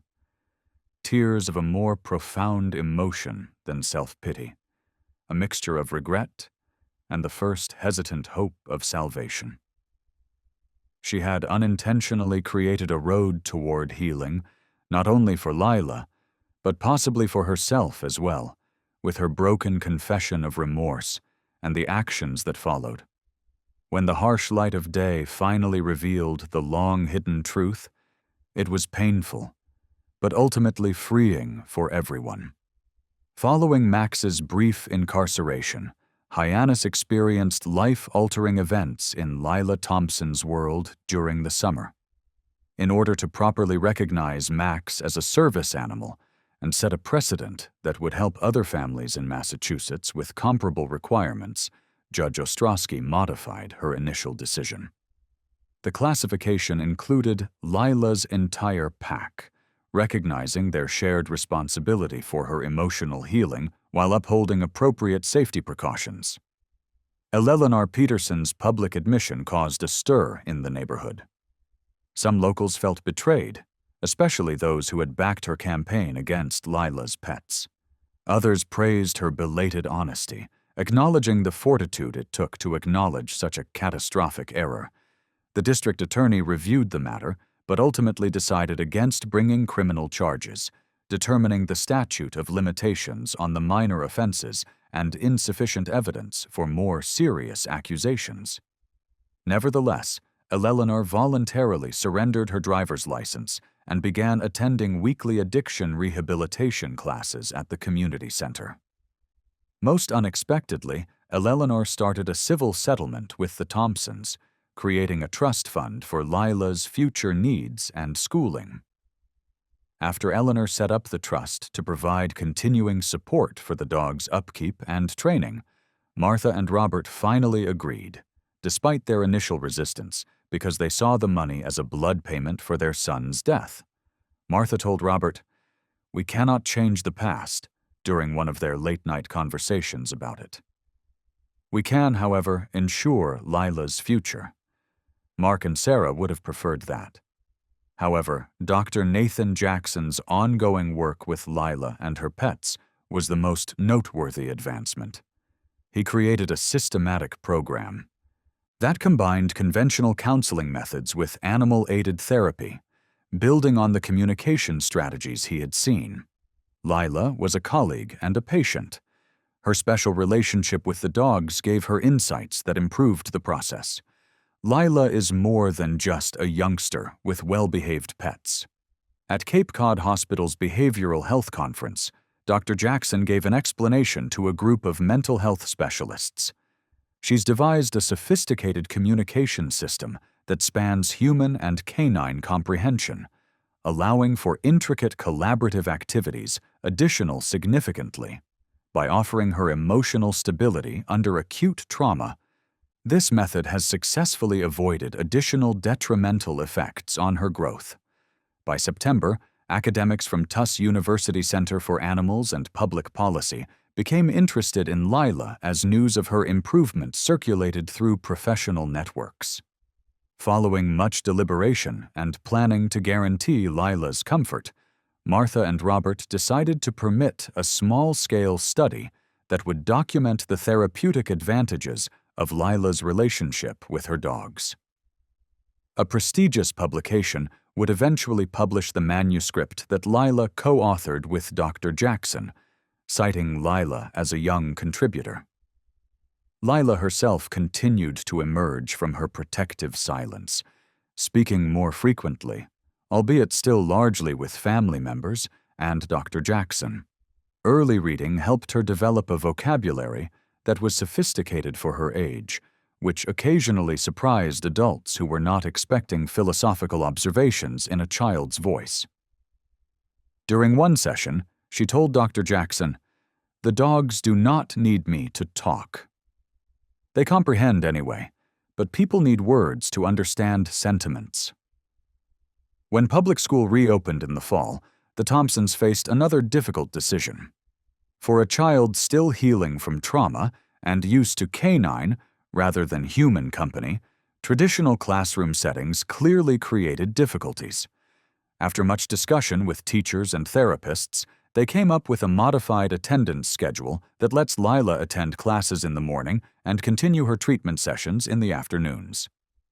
At first, the school administration refused Lila's request to bring Max as a service animal, claiming that he may cause disruptions and cause allergies. The community, which had been so split months before, united in support once more. Petitioners signed them. After a special meeting, the school committee came to an agreement. During Lila's transition to school, Max would be beside her, easing his presence as she settled in. Lila entered Barnstable Elementary on her first day of first grade, clutching Martha's fingers in one hand and Max's service vest in the other. Even if students had been ready for their special classmate, children's innate curiosity led to a barrage of inquiries that might have overwhelmed pictures months before. Rather, as the German Shepherd sat well-behaved next to her desk, she found herself speaking softly about Max's duty. She was straightforward when she told her students, "He helps me remember to breathe when I get worried." By winter, Lila had advanced to going to school 3 times a week for full days, with Max waiting in the counselor's office instead of staying in the classroom. "And he reminds me that I am safe now." Given her erratic early education, her academic performance was originally concerning, but it turned out to be outstanding, especially in the natural sciences and reading.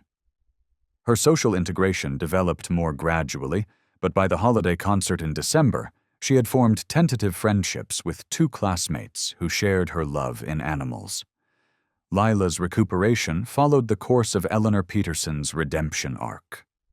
She left public life after her first confession, selling her Victorian house and relocating to a small apartment close to the community center, where she started volunteering. As part of her self-imposed penance, Eleanor decided to stay in Hyannis despite the widespread expectation that she would leave completely. A winter storm that left Cape Cod without electricity for extended periods of time was the real turning point in Eleanor's connection with the Thompson family. The Emergency Management Office set up warming facilities for residents who were at risk due to the dangerously low temperatures and ongoing concerns about Robert's health. In the icy weather, Martha's ancient station wagon refused to start, leaving her stranded while she tried to take Robert, Lila, and 6 huge canines to the shelter. It was Eleanor who answered their appeal for assistance, arriving with a rented SUV large enough to seat the entire Thompson household, including the dogs. During the 3 days they shared in the community shelter, the tentative roots of forgiveness began to build not the easy absolution of greeting cards, but the hard-earned reconciliation that acknowledges hurt while creating space for healing. By the spring, additional kids dealing with trauma and communication issues were part of Dr. Jackson's therapeutic program. He created the Pause for Communication program with the Thompsons' consent, using a training center that a local business owner donated. Lila's story impressed Max and his packmate, who were the program's canine pioneers, showcasing the methods Lila had honed. Lila, who had previously been the quiet focus of community anxiety, gradually assumed the role of junior instructor. She started facilitating other kids' interactions with specially trained therapy canines under close supervision. Her delicate voice, yet tentative at times, had unique authority when describing canine communication to children who, like her former self, struggled to find words for their feelings.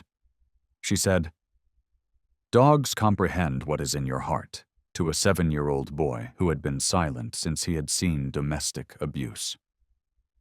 The kid, who had not responded to conventional therapy for months, reached hesitantly for the German Shepherd puppy Lila had chosen for him. "They do not need you to use the proper words. They just need you to be honest." Soon after, he smiled for the first time in almost a year. Mayor Williams of Hyannis proclaimed Canine Companionship Day, a community celebration held in the same public garden where Max had saved Lila from drowning, on the anniversary of the court hearing that had almost caused Lila to be separated from her dogs. During the ceremony, a small bronze plaque honoring the event and the therapeutic program that grew out of it was unveiled. Lila stood next to the plaque, flanked by her grandparents, Dr. Jackson, and, in a turn of events few could have predicted, Eleanor Peterson. Lila was surrounded by her 6 German shepherds. She was given a certificate of appreciation by Mayor Williams for her community service, and when she was asked to speak, Lila did so without hesitation, Max standing by her side in a relaxed but watchful manner. "My parents taught me that dogs and people are meant to help each other," she said in a steady and clear voice. The crowd applauded as Martha Thompson embraced her granddaughter, tears in her eyes, and said, "I think they would be happy to see how many people are being helped now." She looked at her furry friends, a smile turning her serious face into that of any typical 7-year-old having a moment of pure joy. "Sometimes we just need them to remind us." Lila nodded, reaching down to stroke Max's head with the quiet confidence of a child who had found her way through darkness into light, but guided by the unwavering loyalty of 6 remarkable dogs and the community that had finally come together to protect them all. "Your parents would be so proud," she whispered. Like Eleanor, many of us carry regrets that seem too heavy to bear, mistakes we believe define us, but our courage to finally face the truth offers a powerful lesson. As we approach the end of our lives, we often consider what really matters. Lila's story reminds us that healing can take unexpected forms and that it is never too late for redemption or second chances.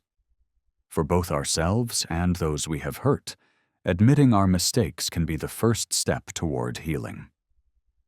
However, Lila's relationships with her dogs reflect the relationships we value with those who support us without conditions, reminding us that family is not always defined by blood, but rather by those who support us during our darkest times, without passing judgment. I hope you enjoyed today's story. Please subscribe to the channel so you do not miss any more stories like this. Please leave a like and comment below what you thought of the story. As we face our own challenges of aging, let us remember that wisdom comes not from avoiding life's storms, but from learning to dance in the rain, sometimes with companions who understand our hearts completely, but do not speak a word. Lila Monroe's story reminds us of something powerful. Those who live quietly with pain, whether it's a child, a veteran, or even a retired service dog like Hope, often carry the strongest kind of loyalty. And when that loyalty is questioned, the truth has a way of rising. If you've ever been accused of something you didn't do, if someone you loved was blamed unfairly, remember this: you don't need to resort to deceitful tactics to uphold the truth. Stay calm. Keep your dignity. Write things down. Ask for help when needed, whether from a lawyer, a therapist, or someone who will simply listen. And if a child is watching, like Lila watched Jackson and Hope teach them this: strength doesn't always roar. Sometimes it sits quietly beside you, with eyes full of trust. So now, we turn to you. Have you ever been blamed for something you didn't do? Or have you seen someone suffer due to fair judgment? Share your story in the comments. Someone else might need to hear it today. Because healing doesn't always start with justice, it starts with being understood.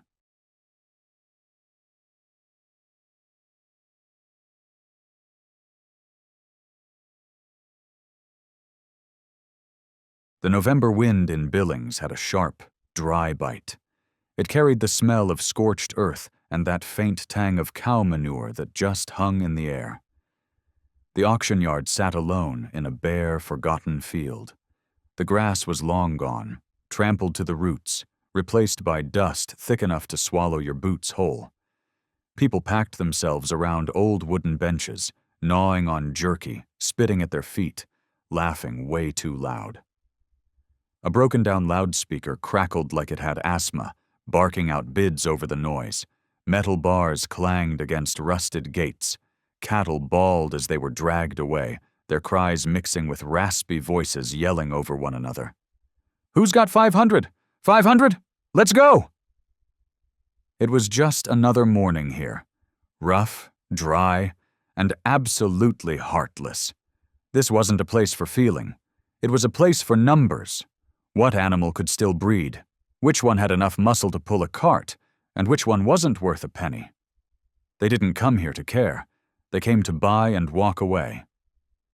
Then Star walked out. The gate creaked open, and from a patch of shadow he limped into the light. Thin legs carried a body that looked like it had barely survived something awful. His fur was clumped and dirty, dull like ash. One back leg dragged behind with almost no strength left. Around his neck was a scar, a brutal ring, as if a red-hot chain had once been fused into his skin. His chest was sunken in, ribs poking through like tree roots in dry soil. Star didn't bark, didn't whimper, didn't growl. He just stood there, still, straight ahead. Like this whole awful scene was something he'd already lived through 100 times before. The crowd started whispering. "That thing still breathing? Put it down already. Probably got something nasty." But Star didn't move, didn't flinch, just a tiny tremble in his legs under the weight of so many cold eyes. A beam of sunlight broke through a crack in the tin roof and hit the dusty floor, landing square on Star's face. And in that spotlight, he stood right on the edge between being alive and being forgotten. No begging, no pleading for pity. Just the way he held himself, fighting the shiver, made the whole place go quiet for just a second. At the back, leaning on a wooden railing, stood a man in a beat-up leather jacket, hair silvering, falling into his eyes. A faint scar ran down from his jaw to his neck. His name was Jonas Whitaker. No one knew him. No one noticed how long he'd been there. Jonas didn't laugh, didn't move, just watched, and Star watched him back. That amber gaze, silent and steady, locked onto Jonas. Not desperate, not afraid, just ancient, like a memory long buried but never erased. The auctioneer's voice dragged on, more bored than before.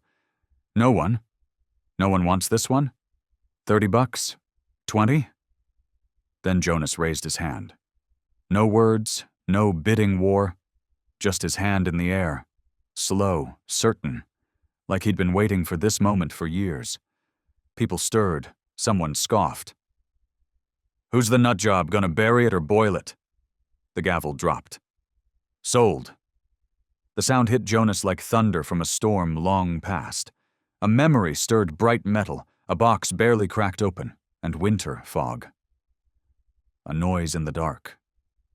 He remembered. Back then, he used to drive for a shady company that moved dogs marked for behavioral testing.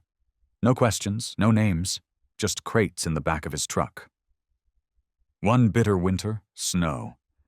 Thick on the mountain roads, Jonas was driving a run-of-the-mill delivery when he heard its soft scratching. A low, broken whine, like a ghost tapping from the other side of the wall. He pulled over. Snow crunched under his boots as he walked to the back. There it was, a rusted, sealed metal crate, smeared with filth and dried blood. No label, nothing to say what was inside. But when Jonas cracked it open just a few inches, those eyes stared out. Amber, blood-specked, terrified. Alert, but silent. Not a sound. That stare went straight through him, into places Jonas hadn't let anyone reach. He closed the door, didn't say a word, didn't do a thing, just turned and walked away. It was just one crate in hundreds, but it was the only one he never forgot. And now, here, in this dusty yard, those same eyes were staring at him again. Jonas stepped toward Star, slowly, carefully, like he was walking back to some broken part of himself he'd left behind years ago. Star didn't move. One ear twitched as Jonas crouched down to his level. He didn't reach, didn't stroke, just sat, eye to eye. Hey, his voice barely broke the air, just a breath, like something exhaled from deep inside his chest. Star tilted his head, a small movement, but it carried so much. Jonas held his hand out, hovering just off Star's shoulder, not touching, just waiting. Then Star leaned in. Light, barely there. His shoulder brushed Jonas's hand without no fear, no hesitation. And they stayed like that. Someone in the crowd captured the moment on an old phone. The clip was blurry, full of static, but it showed one man sitting in a patch of dusty sunlight and one starving dog resting gently against a hand that never tried to take. That video didn't go viral. Not yet. But it would. Because in a place no one would remember, two souls that the world had given up on chose not to give up on each other. Jonas never knew why he raised his hand. But in that noisy, dusty yard, something inside him finally answered a call he'd ignored too long. This time he didn't turn away. The wind died down after the gavel fell. But the loudest thing Jonas heard was the rhythm of Star's heartbeat. Silent. Steady.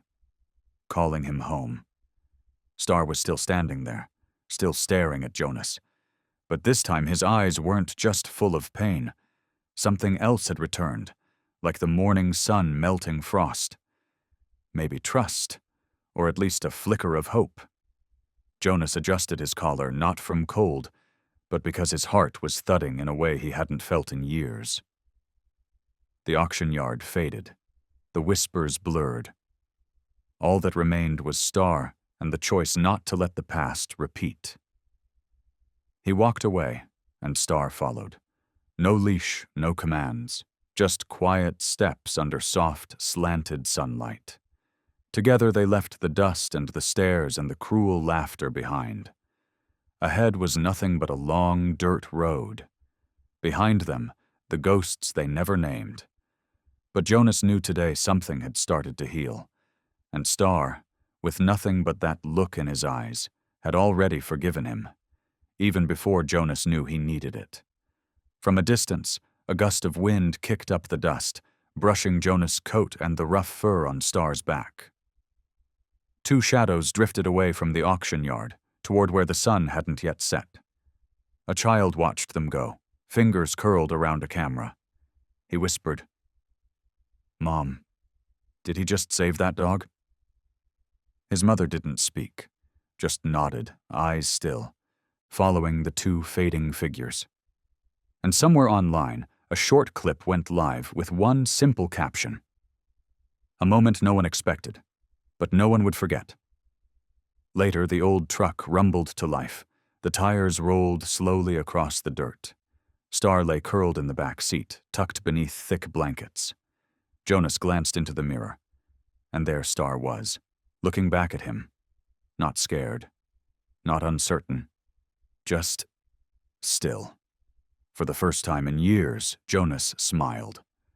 Not because he won, but because, finally, the old cabin sat deep in a mossy valley near Laurel, tucked between tall grass and thick pine woods where the trails gave way to silence. Its roof, slanted and sagging, was blanketed in moss and vines, looking more like a memory left behind than a home anyone still lived in. The walls, made of weathered timber, had long since cracked with age.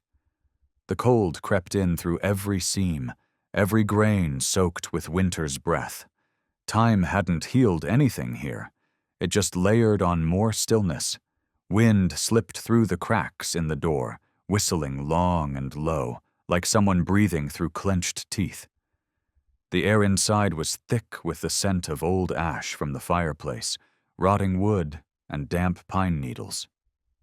The darkness didn't feel scary, just familiar, like an old blanket wrapped around a soul that had wandered too far.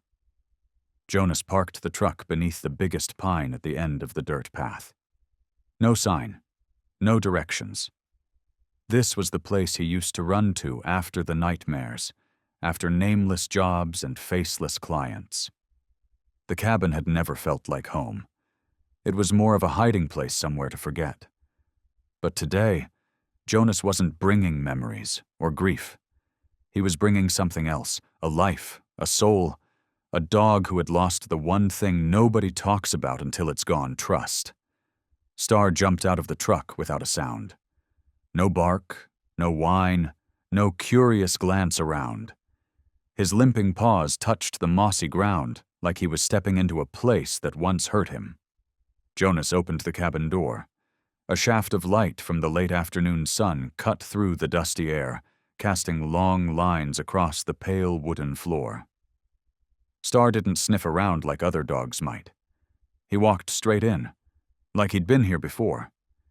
He padded to a corner near the fireplace, circled once, and curled into a tight ball, eyes open, staring straight ahead. He didn't make a sound, just existed. Quiet and raw. Jonas placed a clean bowl of water and some soft smoked meat near Star's nose. Star didn't touch it. His eyes stayed wide open, but it was like he wasn't really seeing the room, or Jonas. It was a look not of fear, but of searching, as if trying to piece together a memory long shattered. Those first few nights were filled with a silence that felt almost haunted. No barking, no scratching, not even a breath too loud. Just the ticking of the old wooden clock, dragging its weary beats like the final breaths of a forgotten past, and the crackle of firewood in the hearth. Jonas tried everything: warm milk, soft rice, blankets pulled near the flames. He even fed Star by hand, gently, spoon by spoon. But Star would pull back, quietly. No growling, no resistance, just refusal. He wouldn't accept anything that came from a human hand. Jonas didn't get angry, but deep inside, something stung. A kind of rejection he wasn't prepared for from a creature just as broken as he was. Each morning, Jonas would find Star sleeping in a different corner, always further away, always deeper into the shadows. Star didn't sleep much, but he never really closed his eyes either. They stayed half open, always watching, as if falling asleep meant waking up somewhere worse again. One night, Jonas was reading by the fire when he caught Star staring past him, at something behind. He turned to see the old metal coat hook by the door swaying in the wind, making a soft clinking sound. Star bolted into a corner, trembling hard, a low, choked whine stuck in his throat. It wasn't fear. It was something worse. It was relieving, not revival, not rebirth, but reliving pain. Chains, screams, darkness no one had ever tried to understand. The fire cast Star's shaking shadow against the wall. It stretched long and thin like the shape of a trauma that never really left. Jonas stood, walked over, unhooked the old metal piece, and tossed it into a wooden box in the corner. The room went quiet again. But it was a different quiet now. Not the kind that pushes you away. The kind that asks if maybe, just maybe, two haunted things can share the same space. One man, one dog, both with scars too deep for names, but clear enough to recognize in each other. Later that night, Jonas added another log to the fire. The glow warmed the room, flickering over the floor like sunlight on old wounds. Star was asleep, sort of his ears still twitching. And inside Jonas, something stirred. It started with a small sound. Not in the room, however, the memories were deeply ingrained within him. Memories he had buried started bubbling up, that long-ago winter drive. Tires sliding over snow, cold biting through every joint. A crate shifting in the back. A soft whimper swallowed by the howling wind. He hadn't checked it, didn't let himself care. All he'd done was deliver and drive. There was one time he'd opened the wrong crate by mistake. Just a sliver of light, and a pair of amber eyes met his. Wide, desperate, pleading.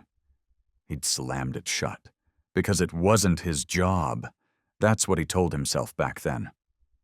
Now he sat in the dark, one hand resting on a rusted chain. The other is bracing the armrest.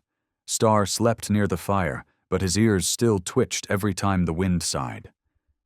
Jonas stared into the flames and saw the truth. Those eyes from years ago, Star's eyes were the same. On the fourth night, Jonas woke suddenly. He hadn't heard anything, but he felt it. Warmth. He looked down. Star had moved closer. The star curled near his feet, back turned but not gone. Not trust, not yet. Just the comfort of human presence, close enough to rest.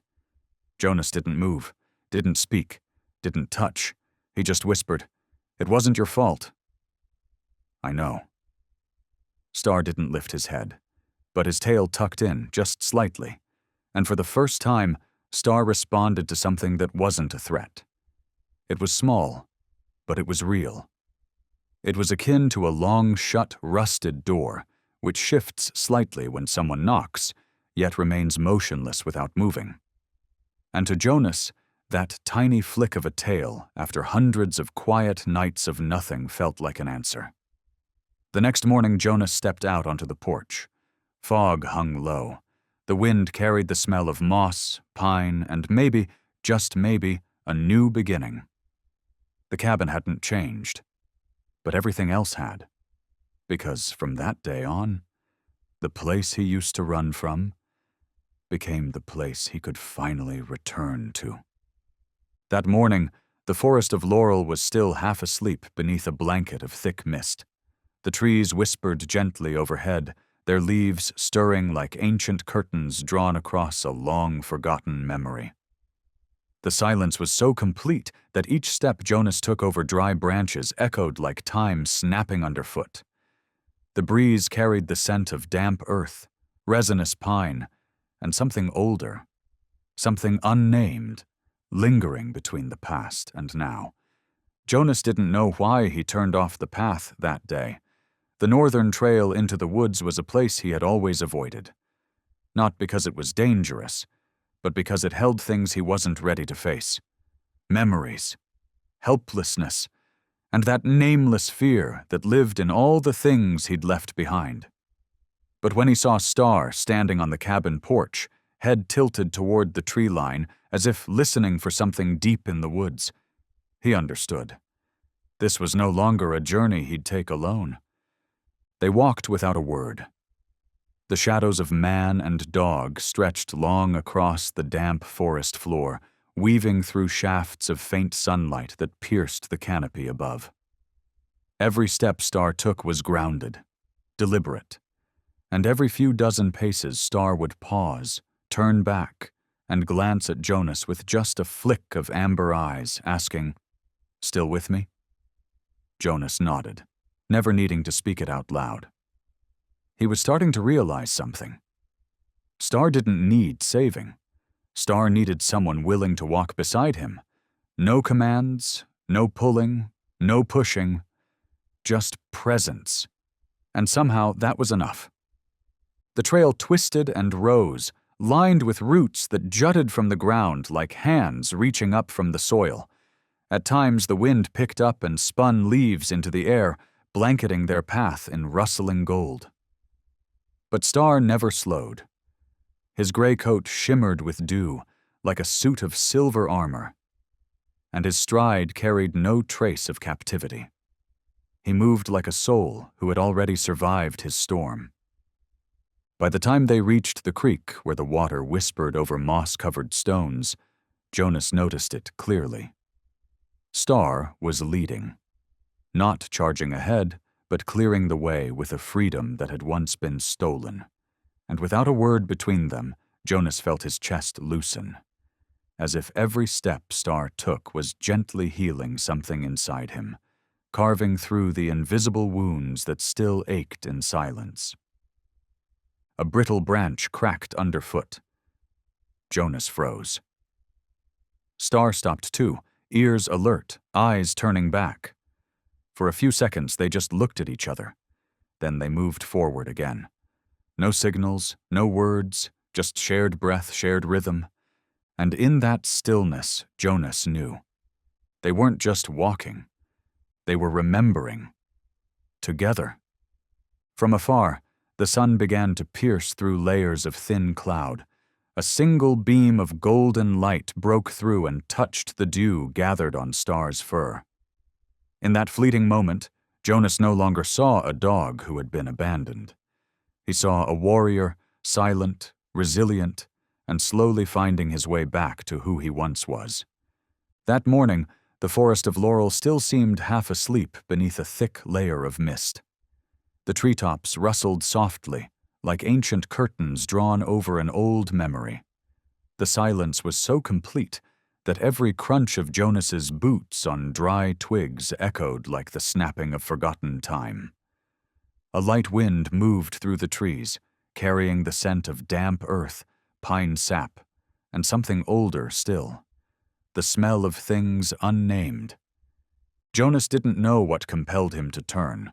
The path, the narrow trail into the northern woods, was one he had always avoided. Not because it was dangerous, but because it held too much. Memories he wasn't ready for, feelings of powerlessness, and a fear with no name, tied to everything he had once walked away from. But that morning, when he saw Star standing on the porch, head tilted toward the edge of the forest as if listening for something just beyond reach, he understood. This wasn't his journey alone anymore. They walked without speaking. Their shadows stretched long across the damp ground, weaving between faint beams of light filtering through the canopy. Every step Star took was grounded and sure. He didn't need to look back, but every so often he paused, turned, and met Jonas's eyes as if to ask, "Still with me?" Jonas gave a small nod. No words were needed. He was beginning to understand that Star didn't need saving.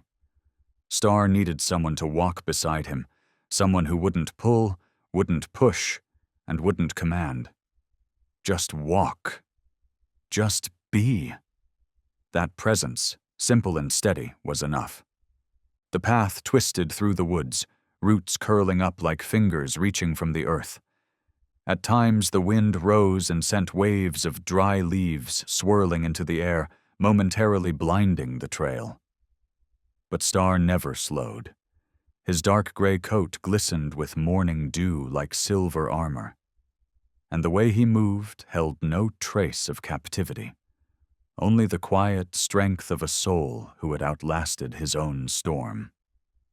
When they reached a narrow path along the creek where the water whispered against moss-covered stones, Jonas realized something. Star wasn't just walking ahead. He was leading. Not with dominance, but with a kind of grace, shaped by freedom that had once been stolen.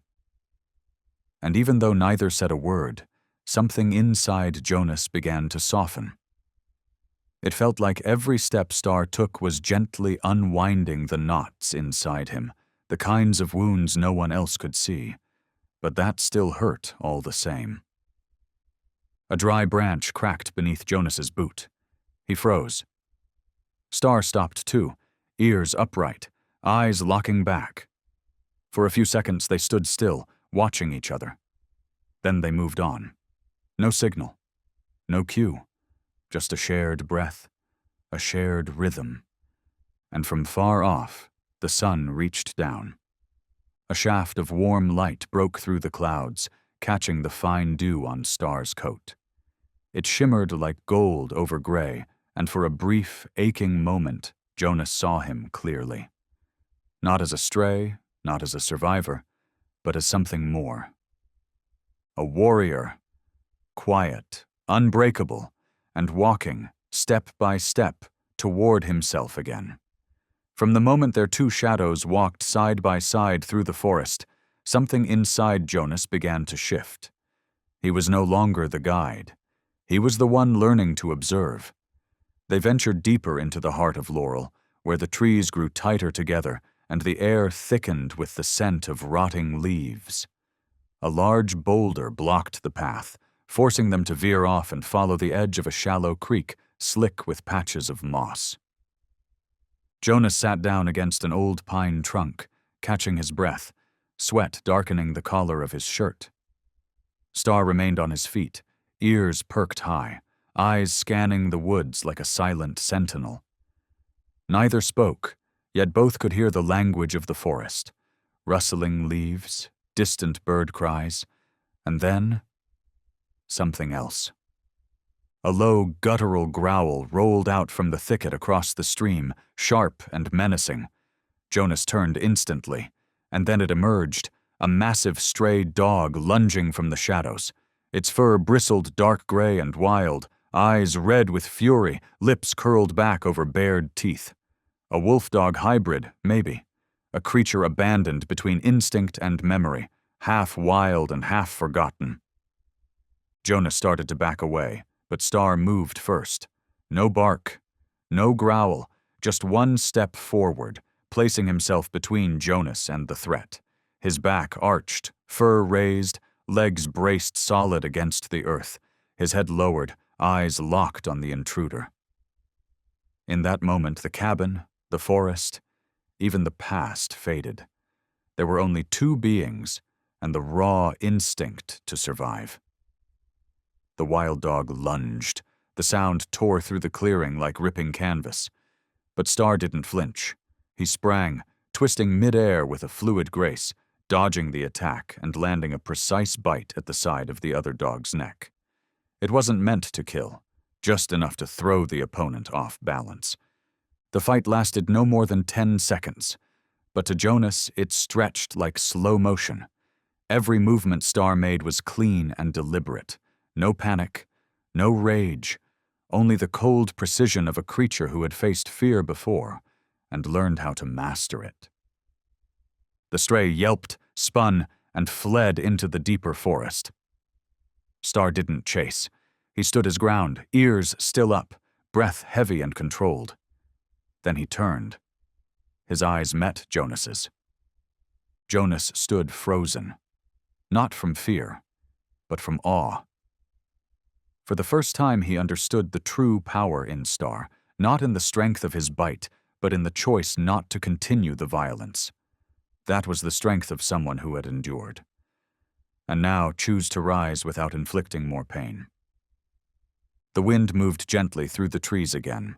Star walked back toward Jonas. No pride, no seeking praise, just presence, a quiet kind of companionship. And Jonas, wordless, placed a steady hand on Star's shoulder. Once more, nothing needed to be said. The battle had passed. But inside Jonas, something was only just beginning. Star's last glance back held no fear, no arrogance. That look clear, calm, and unwavering rooted Jonas to the ground. The fight was over, but its echo inside him was like an old roar returning. Not about survival, but about reclaiming something once lost. On the path home, the forest seemed changed. No longer a labyrinth of twisted shadows, no longer a hiding place for fear. It had become a quiet stage, where two souls had walked through an unseen trial and come out the other side not untouched, but transformed. Jonas no longer walked ahead. He moved beside Star now, as if everything before had only been the prelude to something real, the beginning of true companionship. The sun had risen higher. Light streamed through the treetops in golden ribbons, falling randomly across Star's back. His fur was still damp with dew, streaked with bits of soil and leaf, yet his steps carried a quiet grace. Star didn't glance back, didn't check. Every stride felt calm, as if the forest had never held shadows at all. Jonas tilted his head slightly, watching him. It wasn't pity anymore, nor sympathy. It was admiration, pure and unhidden. In that moment, Jonas realized something he hadn't before. He had believed all this time that Star needed him to heal. But in truth, it was Jonas who had been mending, piece by piece, held together by a creature who had once been even more broken than he was. They crossed through a low clearing, the grass brushing against their boots and paws. The sound of wind tapping against the pines echoed in the distance. Neither said a word. But in the silence, each breath, every pause in their walk, and the subtle tilt of Star's head became a language of its own, simple, but deeply real. Jonas stopped beneath an old elm, a place he used to end his walks when he went alone. He eased himself down at the base, back against the rough bark, eyes gently closed. Star didn't lie down. He remained standing just half an arm's length away, ears high, eyes fixed on something distant. The wind brushed across their shoulders, and for the first time, Jonas didn't whisper to himself, but aloud. "You don't need me to protect you," he said. "I'm the one who needs to learn how to survive again." Star didn't reply, but his tail gave a faint movement, not a wag of joy, but a quiet signal, a sign that he heard and understood. When they reached the cabin porch, the wood glowed in the late afternoon sun. It no longer looked like a place to hide. Just as Jonas was about to step up the stairs, he stopped. A man stood there, broad-shouldered, weathered face marked by years. In his hand, a piece of paper with the corners worn and smudged. And at the center was Star. Star froze too, no whine, no bark, but his body stiffened, back arched, and ears locked forward. Then came a low growl, soft, brief, but tight as a bowstring pulled to its breaking point. Jonas glanced at Star, then turned to the man. And in that moment, he knew. The past wasn't finished, and a new chapter was about to begin. Not just for Star, but for him as well. The wind rolled through Laurel again, carrying a chill that hinted at something unnamed not yet spoken. After that quiet growl, the porch seemed to freeze in place. Jonas didn't move. Star didn't either. Only the stranger took one step closer, his boots tapping lightly on the wooden boards. He wasn't tall, but there was strength in his gait. He stopped just a few paces away, holding the paper at chest height. It was torn at the edge, but the image was clear. A younger Star, a different coat, a different look in his eyes. And in the corner of the page, printed at a slant, were the words, "Missing evidence in case file R09411, request for return." Jonas froze. Something inside him rang out like an alarm bell. It wasn't just the paper in the man's hand. It was the look in his eyes, a gaze that had seen too much and forgotten nothing. Cold, controlled, familiar. "That dog," the man said, voice dry and low, "used to belong to a special unit." He wasn't a pet. He was evidence. Star didn't look away. The fur along his spine bristled, ready for something. But he didn't move. He just stood there, as if waiting for a trigger. "My name is Harlan Vex," the man continued. "I used to work in the advanced K-9 conditioning program for the state of Wyoming. Star, or K217, as listed in the records, was part of our high-tolerance endurance trials. He disappeared along with a missing transport in 2020. The words hit Jonas like a drop in his chest. He didn't need to ask more. The cargo, the metal crate, that broken, muffled cry, and that look. "Who sent you?" Jonas asked, his voice rough. "We've been using thermal imaging from local satellites," Harlan replied. "Recently picked up unusual signals from a biological unit matching Star's profile. I came to confirm." Star stepped back slightly, ears still alert. But now his eyes had shifted, not toward Harlan. Toward Jonas, and Jonas understood. It wasn't fear, it wasn't an apology, it was a choice. Once again, Star was choosing to stay in the one place he believed he could be himself. "He's not anyone's property anymore," Jonas said, voice steady. "He's not evidence. He's not a case number. His name is Star. And if you're here to take him back, you're in the wrong place." Harlan's hand tightened around the flyer. "I didn't come here to cause trouble. But if the old organizations find out, they won't let it go. Some things aren't allowed to disappear." "And some things," Jonas said, eyes never leaving Star, "should never be owned." A chill swept across the porch again. Harlan folded the flyer slowly and slid it into his coat pocket. He looked at Star one last time, not with the eyes of a handler, but like someone watching a door quietly close. "Keep him safe," he said under his breath, then turned away. His footsteps faded behind the old pines, leaving the porch in silence.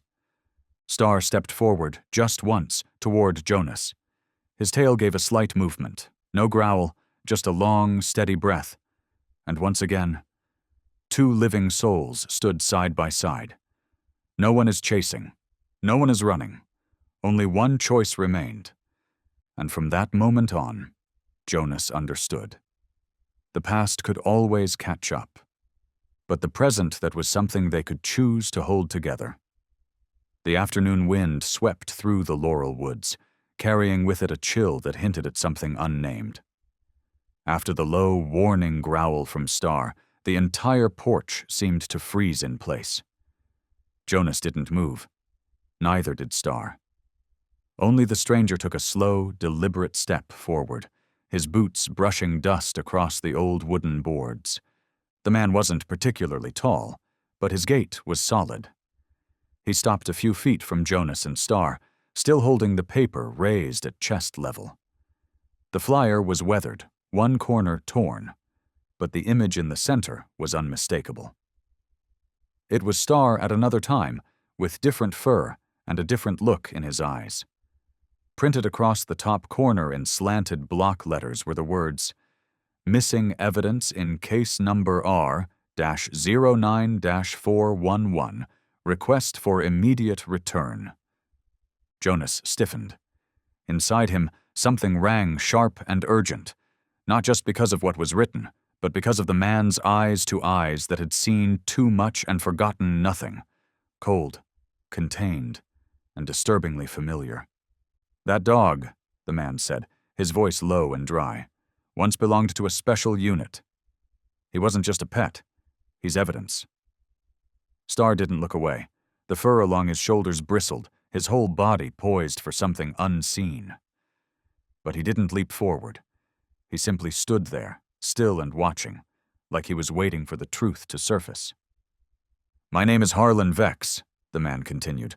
"I was part of the high-intensity K9 training program in Wyoming. Star, or, as he's listed in the records, K217, was part of our endurance protocol. He disappeared along with a shipment that went off-grid in 2020. As soon as he said it, Jonas felt the floor drop out inside him. He didn't need more details. The shipment, the steel crate, the muffled howling, and those eyes. "Who told you to come here?" Jonas asked, his voice rough and dry. "We've been using localized thermal imaging from our satellite grid. Recently, there's been an irregular heat signature matching a biological imprint near this elevation. I came to verify." Star took a step back. His ears were still perked. But now his gaze had shifted not toward Harlan, but toward Jonas. And Jonas understood. It wasn't a plea. It wasn't fear. It was a choice. One more time, Star was choosing to stay in the one place he believed he could still be whole. "He doesn't belong to anyone anymore," Jonas said, the words deliberate and heavy. "He's not evidence. He's not a case number. His name is Star, and if you're here to take him back, then you're lost." Harlan's fingers tightened around the flyer. "I'm not here to make a scene, but if the old networks find out, they won't just let it go. Some things can't be left behind." "Some things," Jonas replied, eyes still fixed on Star, "were never meant to be owned." The breeze rustled again, stirring the dust along the porch. Harlan slowly folded the flyer and slid it into his coat pocket. He looked at Star one last time, not like a handler sizing up an asset, but like someone staring at a door that had finally closed. "Keep him safe," he said quietly, then turned and walked away. His footsteps faded behind the trees, swallowed by the silence of the woods. Star stepped forward just a little toward Jonas. His tail gave the faintest motion. No growl, just a steady breath, long and slow, and once again 2 lives stood side by side. No one chasing, no one is fleeing. Only one thing left between them. Choice. A cold wind swept once more across the porch. Harlan folded the flyer and slipped it into his coat pocket. He looked at Star one last time, not like a man giving orders, but like someone watching a door quietly close behind him. "Keep him safe," he said softly, then turned and walked away. His figure disappeared beyond the old pines, leaving the porch in stillness. Star stepped forward, moving closer to Jonas. His tail gave a small, silent sway. No growl, just a deep, steady breath. And once again, 2 living beings stood together. No more being hunted, no more running. What remained between them was choice. And in that moment, Jonas understood. The past might catch up, but the present, that was something they could hold on to, together. That morning, autumn had painted the small town streets in golden light. The maple trees were shedding their leaves like quiet sighs, spreading a bright yellow carpet beneath the footsteps of early walkers. The air was warm, yet carried the faint scent of parting, the scent of a season, slowly closing its doors. Jonas walked Star down the main street, his pace unhurried. Star trotted beside him, steady and silent, moving like he belonged to these nameless streets, no leash, no commands, just 2 souls sharing a peaceful morning. The town was just waking up to the gentle clinking of coffee cups from open cafes, the quiet voices of people heading to work, and the scent of fresh brew mixing with warm pastries floating on the breeze. Jonas stopped in front of a small roadside cafe, one he visited every week. He nodded to the owner, a silver-haired man with a kind smile, then stepped inside. Star remained on the sidewalk, sitting beside an old wooden bench faded by years of sunlight. He sat straight, his eyes trained on the road, like he was keeping watch over something precious. His gaze followed the passing crowd, not with suspicion, not with tension, just a calm, awake presence. A little girl, no older than 6, came skipping across the street, hugging a red cloth ball, giggling as she tossed it gently from hand to hand. Her mother, at the register behind her, turned and called out, "Don't go too far!" But the warning hadn't even finished when a sharp car horn rang out from the corner, fast, shrill, and full of alarm. The red ball slipped from the girl's hands and bounced into the street just as traffic began to build. Her tiny legs dashed after it without hesitation, guided only by instinct. And at that very second, a gray delivery truck came speeding around the curve, its headlights catching the windshield like a flash of fire. The tires screamed against the pavement. A piercing screech tore through the quiet morning. Everything seemed to freeze in that breathless moment, and from the edge of the sidewalk, Star sprang to life. There was no bark, no growl, just one clean motion, a leap, like an arrow cutting through the narrow space between danger and the life that hadn't yet learned fear. No one in the crowd could move fast enough to stop what was happening. They only watched, mouths open, as the gray blur of fur launched into the street, slicing through time and sound, aiming straight for the heart of the storm. The truck hadn't stopped. Its tires screeched, sliding across the asphalt and leaving behind the bitter stench of scorched rubber. And in that breathless second, right in front of the speeding grill, Star made it. Still glowing under the pale gold of the morning light, still holding that same steady, focused gaze, Star bit down on the collar of the little girl's shirt, pivoted, and with one powerful motion spun her out of danger and onto the sidewalk. It all happened in the blink of an eye. The child hit the ground crying, but she was whole. Safe. And Star stood there, right in the heart of the road, shrouded in the haze of burnt smoke. All 4 legs braced. His breath was heavy, his eyes searching for Jonas. That was the moment the world started paying attention. But for Star, it was just a moment that needed to happen. And so he made it happen. In a heartbeat suspended between screeching rubber and held breath, Star had launched himself into the street like a streak of silver through fog. But what had just taken place didn't end there. That act, that raw instinct, had pierced something far deeper than flesh or air. It had reached into the heart of a town slowly numbed by indifference. And from that second forward, everything began to shift in ways none of them could have predicted. Star stood still in the middle of the street, smoke curling around him like battlefield mist. The little girl clutched her red cloth ball, sobbing into her mother's arms. The block had gone silent. No one could quite believe what they had just witnessed. A few people started pulling out their phones, not to call for help, but to capture what they already knew would never repeat. Jonas rushed forward, dropped to his knees, and wrapped his arms tightly around Star. It wasn't the embrace of a pet owner. It was the grasp of one soul holding on to another, both of them shaken from the razor-thin line between life and loss. A traffic officer arrived on the scene, ready to shout for the crowd to clear the street. But he stopped short. His eyes met Star's. There was no begging in that stare, no tremble, only a steady, quiet presence. Deep, grounded. "I got it. I got the whole thing," a teenage voice stammered behind them, holding up a phone with trembling hands. That one sentence sparked a wave. The video spread fast, edited, slowed, and paired with soft music. Then it rolled like an unstoppable tide across every platform. Four-Legged Warrior, the nickname, began to appear everywhere. News anchors recounted the story each evening. Footage of Star was looped on national broadcasts with headlines like, "Hero Dog Saves Child from Oncoming Truck." Special features aired. Witness interviews flooded in. And that now iconic clip of Star standing tall in the middle of the road, eyes unwavering, struck viewers into silence.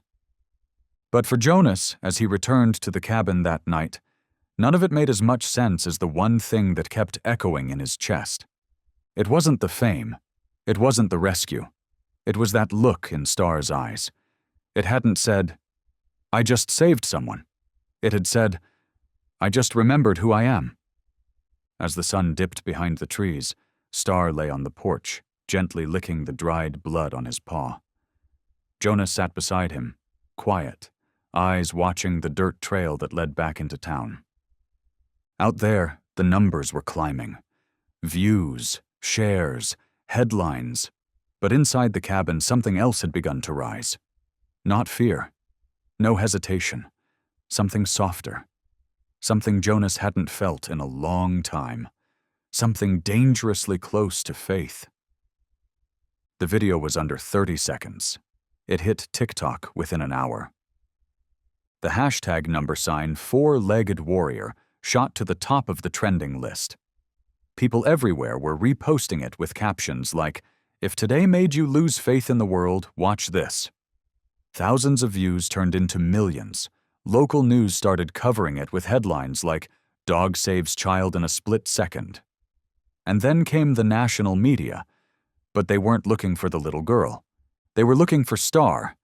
The media storm came crashing in, as if it were the only natural response to an act too pure, too brave to be ignored.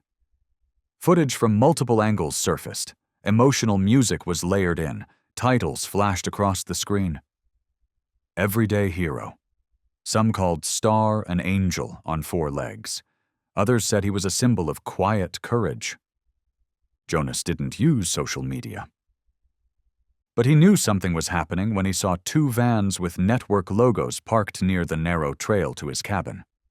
A young reporter stood at the wooden door, microphone in hand, eyes bright with anticipation. In the other hand was an iPad, frozen on the frame of Star turning his head to look at Jonas after saving the child. The caption below read, "More than instinct." From behind the curtain, Jonas watched.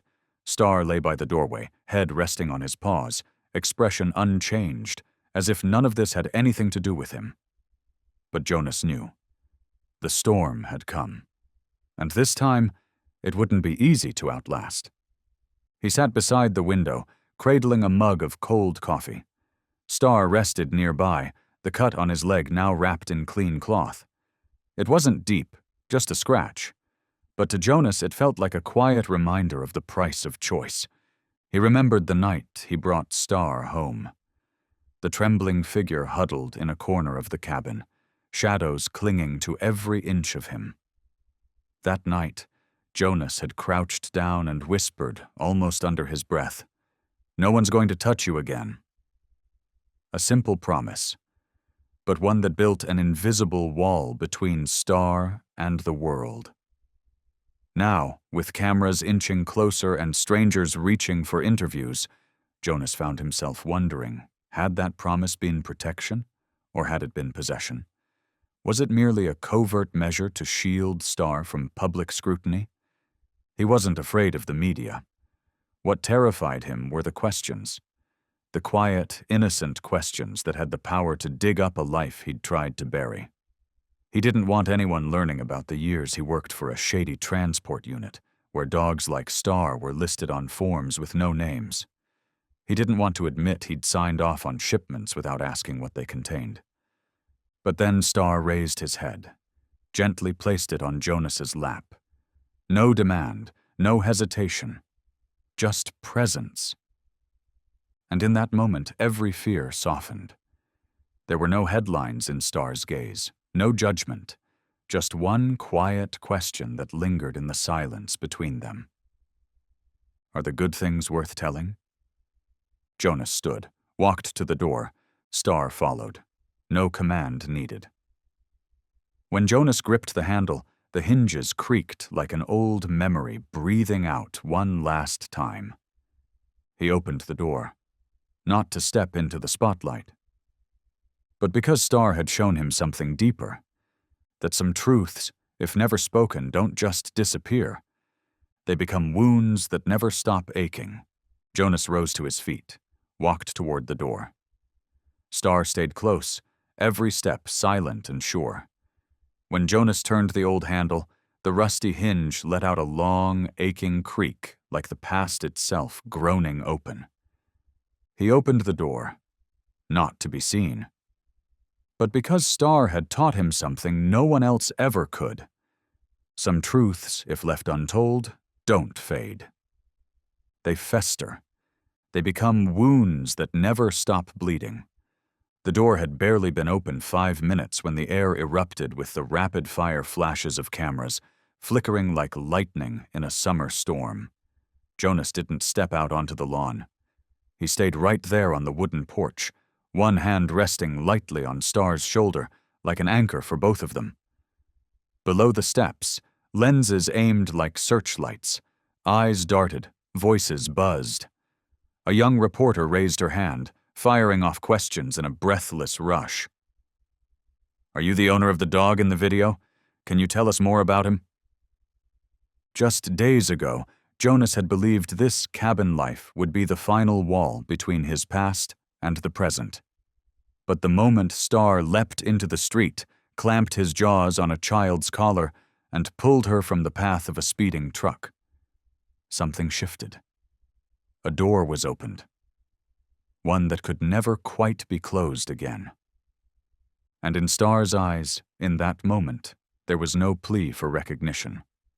Just the quiet certainty of a soul who knew the worth of his own choice.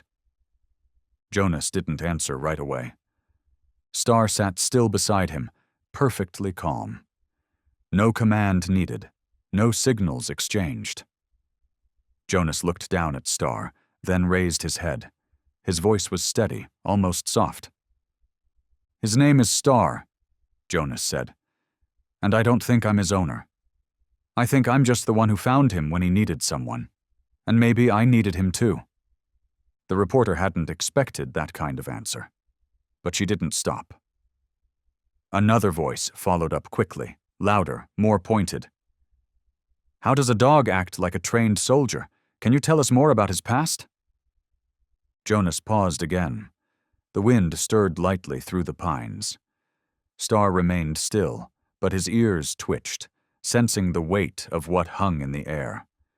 Jonas tilted his head slightly, drew a deep breath, and gave the smallest nod as if granting himself permission to open a door he'd sealed long ago. Star didn't used to be Star, he began. He was a number, a test subject, a living tool locked in cages and trained for endurance. I didn't hurt him directly, but I was the one behind the wheel, delivering sealed crates I was told not to ask about. Silence. The cameras kept rolling, but the sounds of the forest began to swallow everything else. Jonas went on, his voice low and deliberate, like tracing old wounds with his fingers. I once opened the wrong crate by mistake. Inside was a pair of eyes, not wild, not broken, but aware of fear, of pain, and of silence. I shut that crate fast, but those eyes never left me. He looked down at Star, who was now gazing up at him. He didn't save that girl for applause. He saved her because he knew, if he didn't run, there wouldn't be time. And this time, he chose not to stay silent. 4 days after the video went viral, when the applause still echoed through comment threads and hearts around the country were still stirred by the rescue, an envelope slid under the cabin door. No return address, no signature. Inside was no interview request, no thank you letter. Only a whisper, something soft, something from the dark. The door hadn't been open for 5 minutes when the flash of cameras burst like lightning in a summer storm. Jonas didn't step fully into the yard. He stayed on the porch, one hand resting lightly on Star's shoulder, grounding them both. Below the steps, lenses pointed like searchlights, eyes buzzed with curiosity, and voices tangled in anticipation. A young reporter raised her hand, eager and quick. "Are you the owner of the dog in the video? Can you tell us something about him?" Just days ago, Jonas had believed this cabin would forever shield him from the weight of his past. But the moment Star bolted into the street, gripped the child's collar, and pulled her from the jaws of a speeding truck, something changed. A door swung open, one that could never be closed again. Star's eyes in that moment hadn't begged for applause. They spoke of something else, a soul who knew exactly what his actions meant. Jonas didn't answer right away. Star sat beside him, calm and still. No command was needed. No sign. Jonas glanced down at Star, then back at the crowd. "His name is Star," Jonas said gently, "and I wouldn't say I'm his owner. I'm just someone who met him when he needed someone. And maybe I needed him too." The reporters hadn't expected that kind of answer, but they didn't back off either. Another question came, sharper, faster. "But how did he act like such a trained warrior? Can you tell us about his past?" Jonas stayed quiet for a moment longer. The wind hissed softly through the pines. Star didn't move, but his ears shifted ever so slightly, as if he too could feel the weight of the question. Jonas tilted his head, took in a long breath, and nodded. A quiet agreement with himself to finally open a door long sealed. "Star wasn't always Star," he said. "He was a number, a test subject, a being locked in a cage and treated like a tool. I didn't do it to him directly, but I was the one behind the wheel. I drove the trucks, I delivered the crates. I wasn't allowed to ask what was inside." The crowd fell completely still. Cameras rolled, but the sounds of the forest began to fill the silence. Jonas went on, his voice slow, like walking back through a nightmare. "Once, I opened the wrong crate, just for a second, and I saw eyes. Not wild, not crazed. Eyes that knew fear, knew pain, and knew how to be silent. I shut the lid. But those eyes, they've never left me. And when I met Star, I recognized them. It was him." He paused, looking down at Star, who was gazing up at him with the same steady calm that had saved a life. He didn't save that girl to be applauded. He saved her because he knew. If he didn't act, it would be too late. And this time, he chose not to stay silent. 4 days after the video went viral, while the echoes of applause and emotional comments still floated across every corner of the internet, a nameless envelope slipped quietly through the crack beneath the cabin door. It wasn't a fan letter. It wasn't a media request. Inside was a whisper from the dark. Inside the envelope was a single photo. A black and white image, old and blurred at the edges, showing a row of kennels deep in the forest. The air in the picture felt heavy, like it was holding its breath. Cold, still, and eerily quiet. On the back of the photo, scribbled in blue ballpoint pen, were only a few haunting words. "I'm still alive, and I still remember." It was like someone had reached into Jonas's chest and pulled him backward in time, dragging him through memories he had buried so deep they no longer had names. His shoulders stiffened, and his hands began to tremble slightly, so faintly he barely noticed. In the quiet of the cabin, filled with the scent of old wood and cold ash, the only sound was the wind whispering through the cracks of the door, bearing silent witness to a moment that refused to stay forgotten. Star walked in from the yard, his paws soft against the wooden floor. He didn't bark, didn't growl, just moved toward Jonas with quiet certainty, gently laying his head across Jonas's leg and breathing slow, steady breaths. His ears folded back, and his eyes drifted toward the photo on the table, as if even Star could sense the ghost inside that picture, a ghost neither of them had ever really left behind.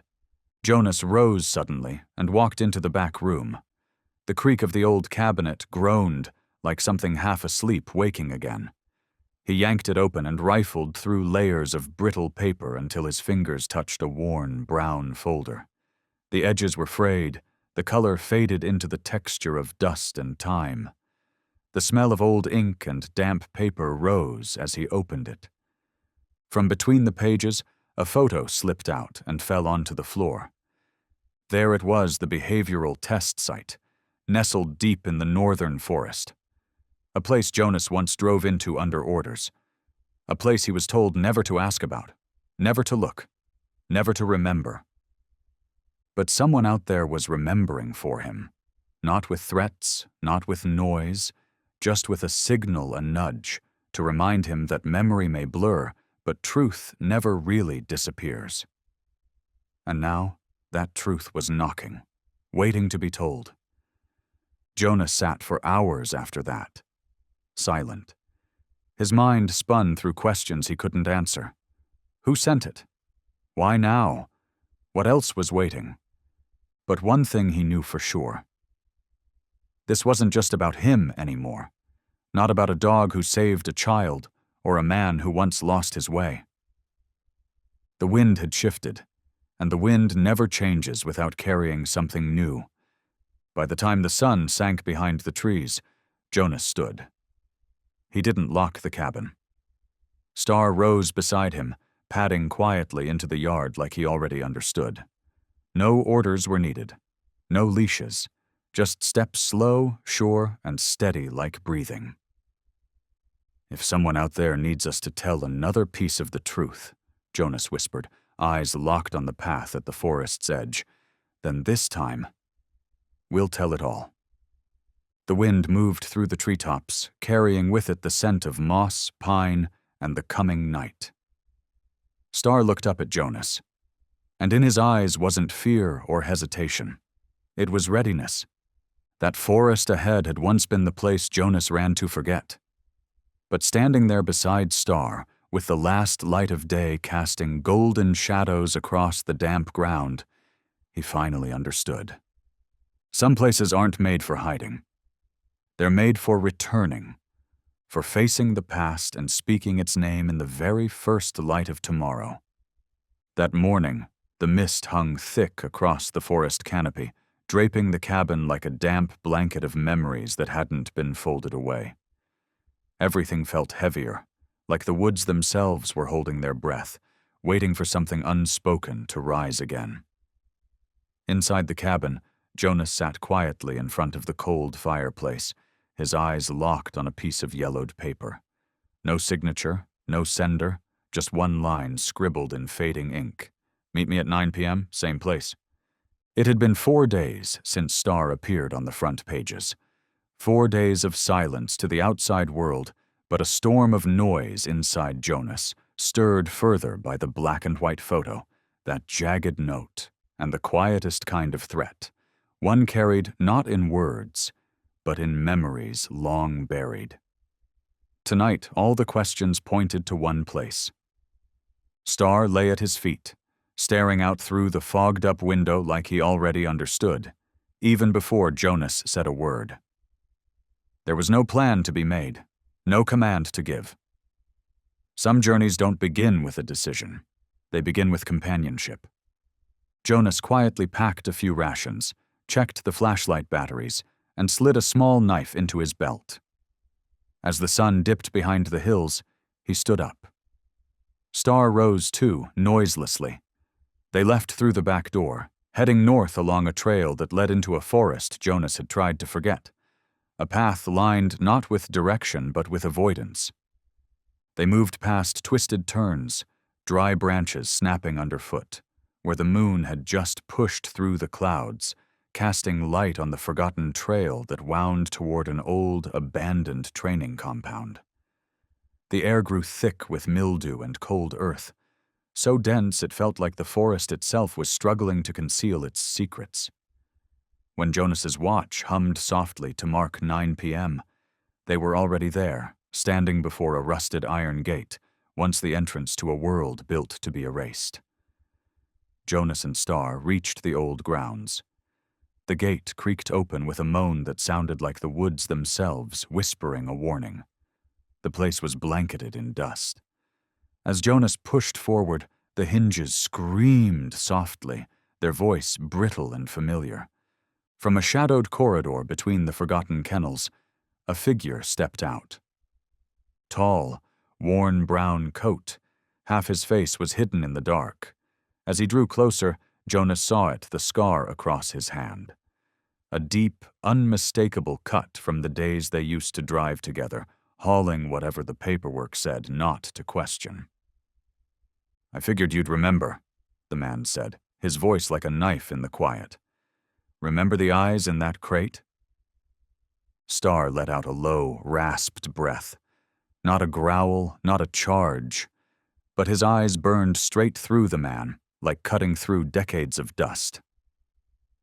"I'm here to say," Jonas replied, steady and low, "I'm going to tell everything. Who lived, who died, who was erased. I'm bringing it all into the light." The man shrugged, turning slowly toward the dark. "Then get ready, Jonas. They're all going to come back." His silhouette disappeared beyond the broken walls, swallowed by the night beyond the compound. Jonas stood still, not from fear, but reverence. Star stood beside him, unmoving, as if he too knew this was not a moment to step forward, but one to absorb. That brief encounter stirred up more than memories. It stirred a reckoning. On the walk home, Jonas didn't speak. Star walked close, never straying.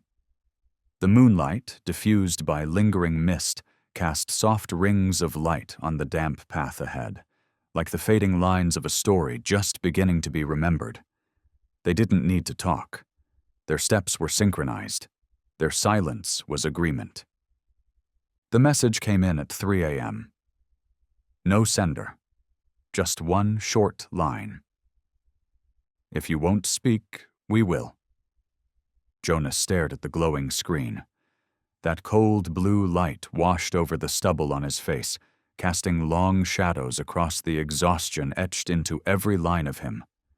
Only a few days ago, he and Star had stood on the cabin porch, surrounded by a crowd of reporters, their voices sharp with curiosity and questions. Back then, the truth was still behind a thin curtain. You could see the light behind it, faint and flickering, but it wasn't time yet. Jonas hadn't found the courage to pull it open all the way. But then came the old photograph, the scrawled handwriting, the silent threat, and the weight of memory crashing back like a wave. And Jonas knew right then if he didn't step forward, the past would come knocking anyway. It wouldn't wait for permission. Outside, the sky was still dark. Star sat by the porch, head held high, ears standing alert. Jonas didn't need to ask. Star felt it too, that subtle shift in the air, like roots pushing through soil after a long storm. The quiet peace they had was slipping away, replaced by something deeper.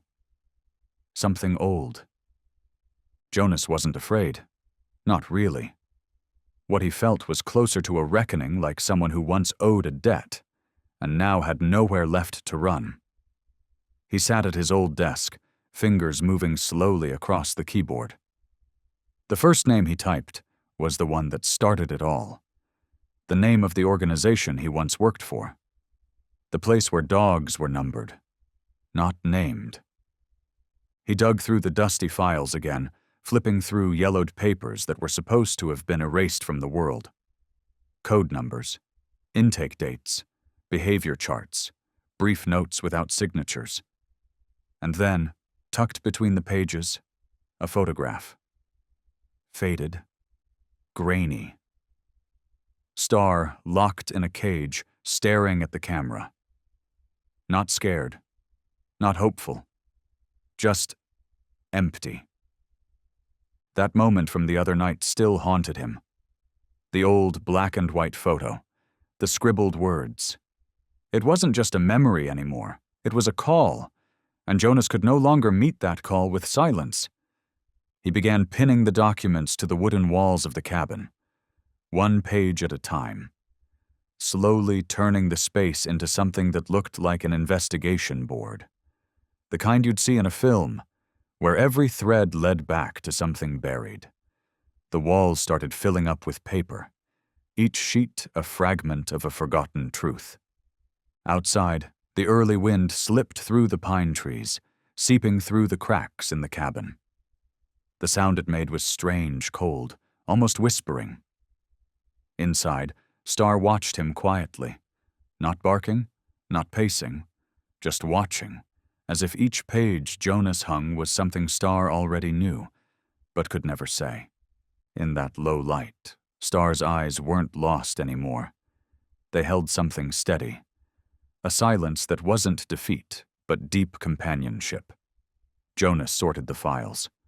Star stayed near, one man piecing together what had been shattered, one soul, quiet but loyal, refusing to turn away.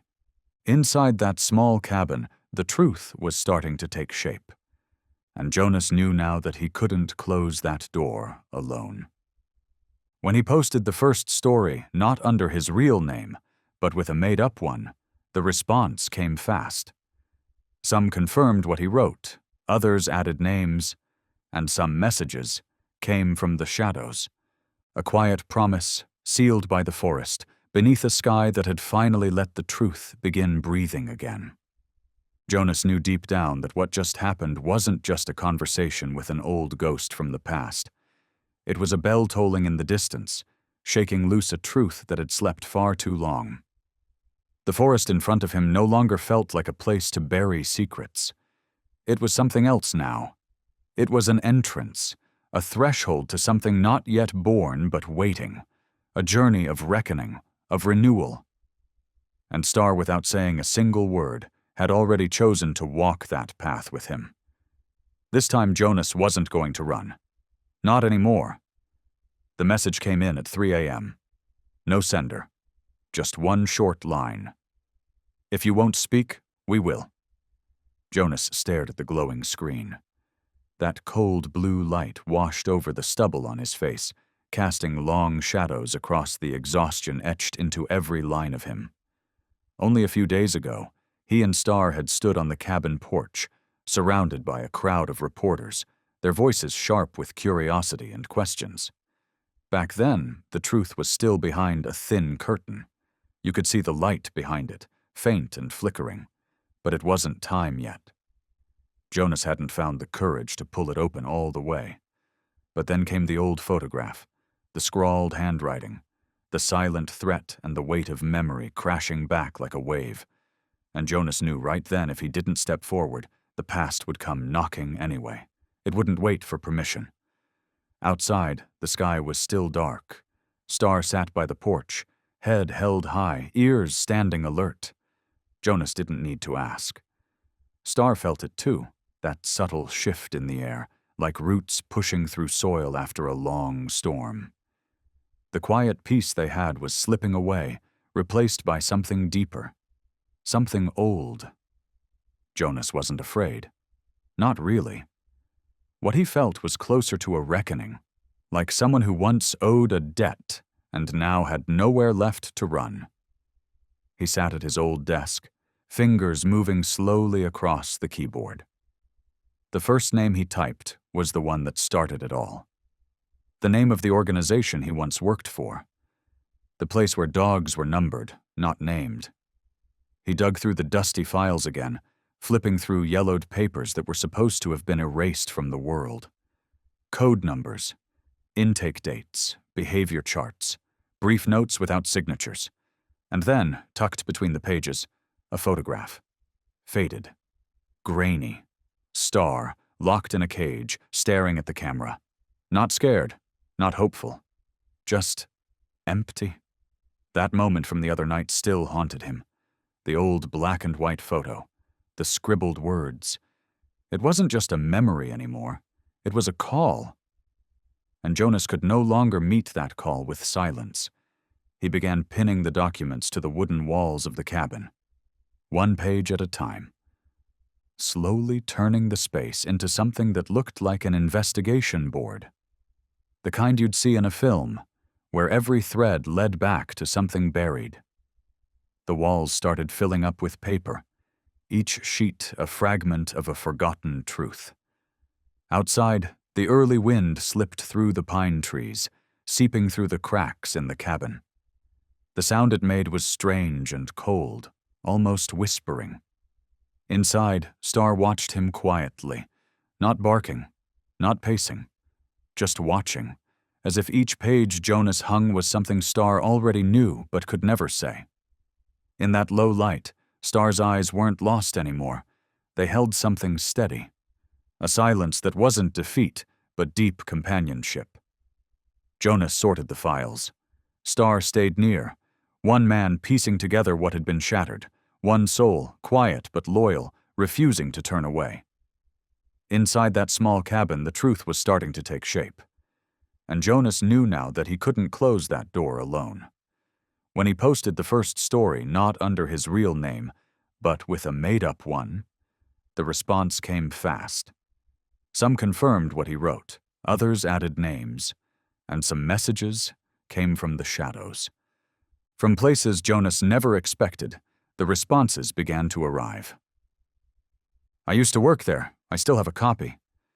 They think no one remembers, but I never forgot." The truth didn't break through in a single burst. It flickered into life, ember by ember, as one voice after another emerged from the silence. Jonas read every word, saved every screenshot, printed each one and pinned it to the cabin wall. Every page became a voice, every piece of proof a heartbeat. Star stayed by his side through it all. Sometimes Jonas would place a hand gently on Star's head, a silent thank you that didn't need to be said. Other times, he just sat there, eyes closed, listening to the hush of the forest wind and the quiet rhythm of Star's breathing beside him. A silent promise between two souls who had once known pain too well. From across the country, more stories began to surface, fragments of the past rising from the shadows, blurred-out addresses, old, fading images. A woman from Minnesota sent him the intake file of a dog who died during one of the earliest test phases. A former driver, just like Jonas, wrote, "I used to think I was just doing a job. Now I know.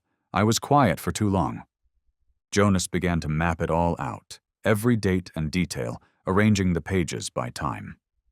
The little cabin, once a place to hide, now stood at the center of an investigation no one had officially started, but everyone who joined in understood. Once the truth has a shape, it cannot be torn down again. And as the first light of morning crept through the window, Jonas knew one thing for sure. They were no longer alone. And this story, once told, would not be silenced. When the first light of morning slipped through the cabin window, Jonas knew they were no longer alone, and the story they had started could no longer be paused. He had felt it the night before, in the quiet weight of Star's gaze and the way the final breeze drifted through the pines. This return wasn't a retreat. It was the first true step into something new. A beginning not forged by escape, but by the will to rebuild, not just for Star, but for every soul that had ever been forgotten. For nights on end, Jonas sat at the wooden table, sketches scattered beneath the warm glow of a single lamp. None of the drawings were final, but each pencil stroke carried something unshakable. Enclosures with no locks, doors that didn't need bolts, recovery spaces free from screams, built with soft earth and morning light. He named the place Hope Ridge, not by coincidence. It was the highest point along the forest's eastern edge, where the sunrise always touched first. Jonas chose it not for ease, but because he believed whoever crossed that threshold first should know exactly where the light begins. After locking away the old files and naming the memories not with fear, but with courage, Jonas knew words alone would never be enough. He needed something tangible, something real.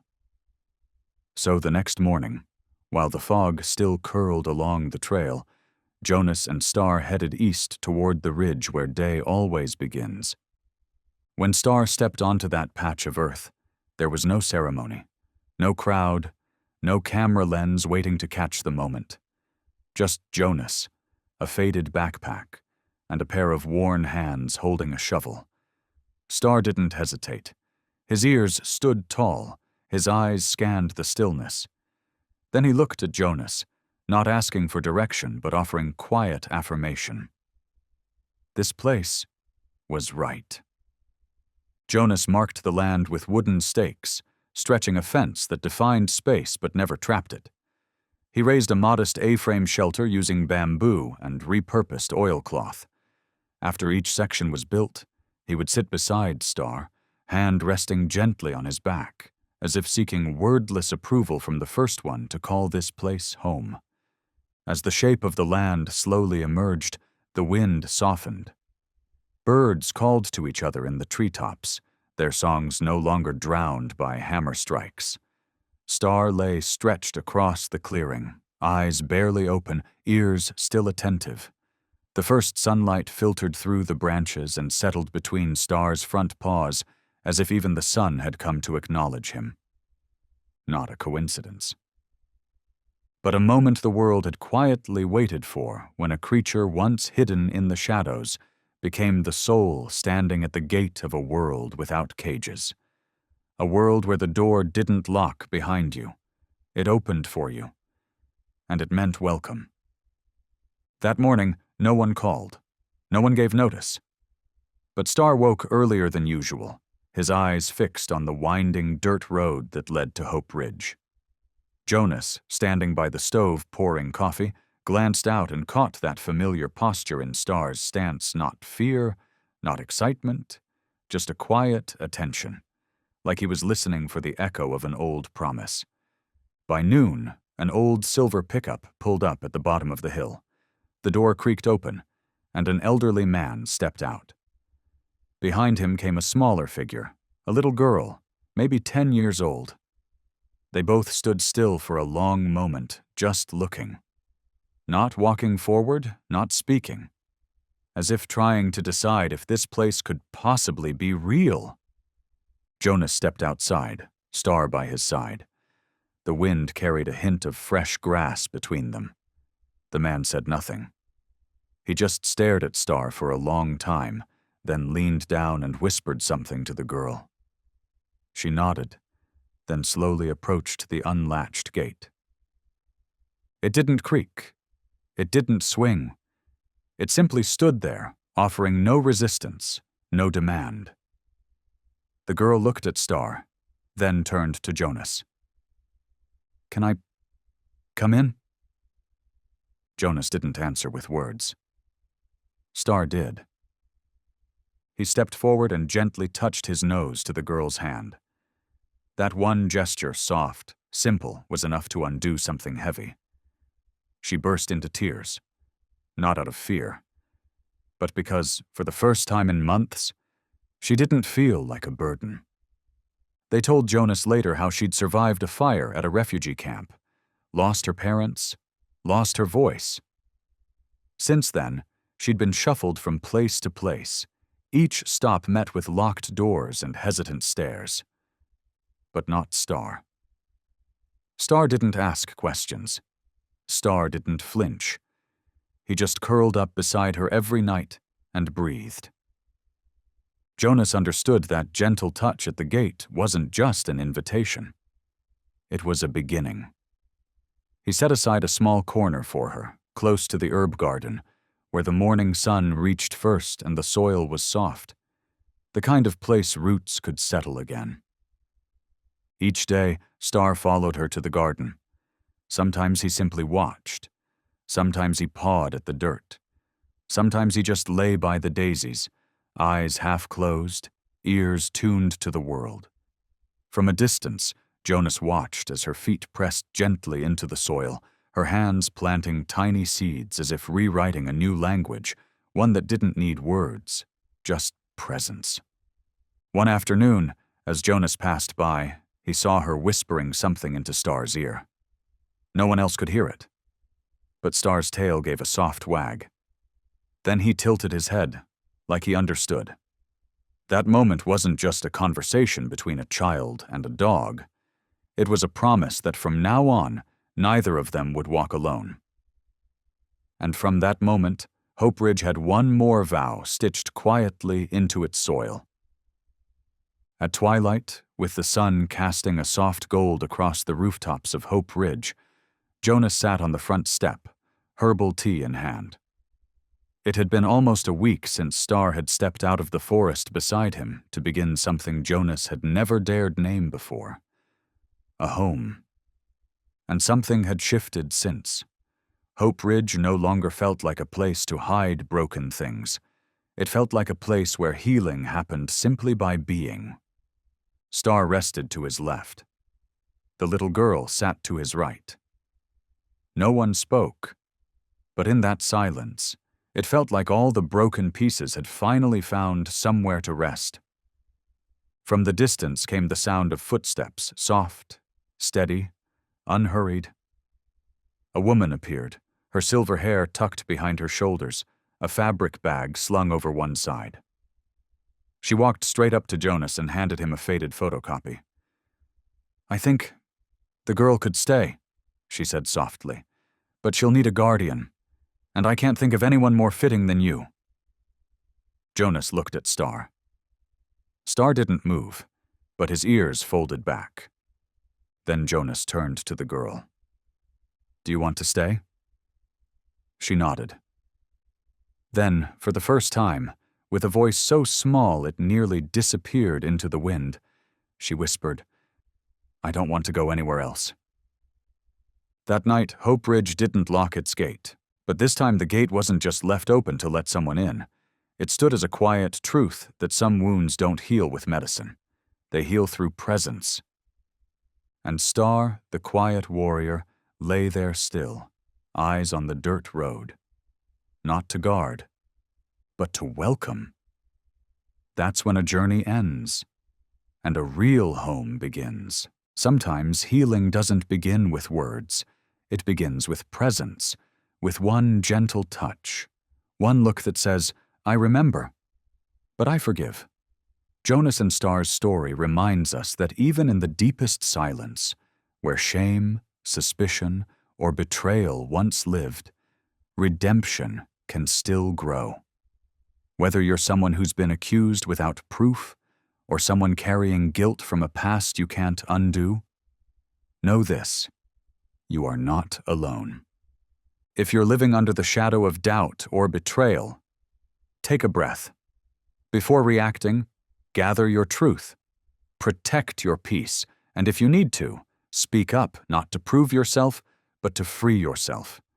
And if children are involved, protect their innocence. Let love, not revenge, guide your next move. Star didn't need to bark to prove his loyalty, and Jonas didn't need to run forever. In the end, truth stood its ground. Not through rage, but through quiet, unwavering care. Now it's your turn. Have you ever been blamed for something you didn't do? Or loved someone who doubted you? Share your story in the comments below. Let others see that behind every scar, there's a soul who kept walking forward. We're listening. You're safe here. And maybe, just maybe, your voice could be the hope someone else needs to hear today.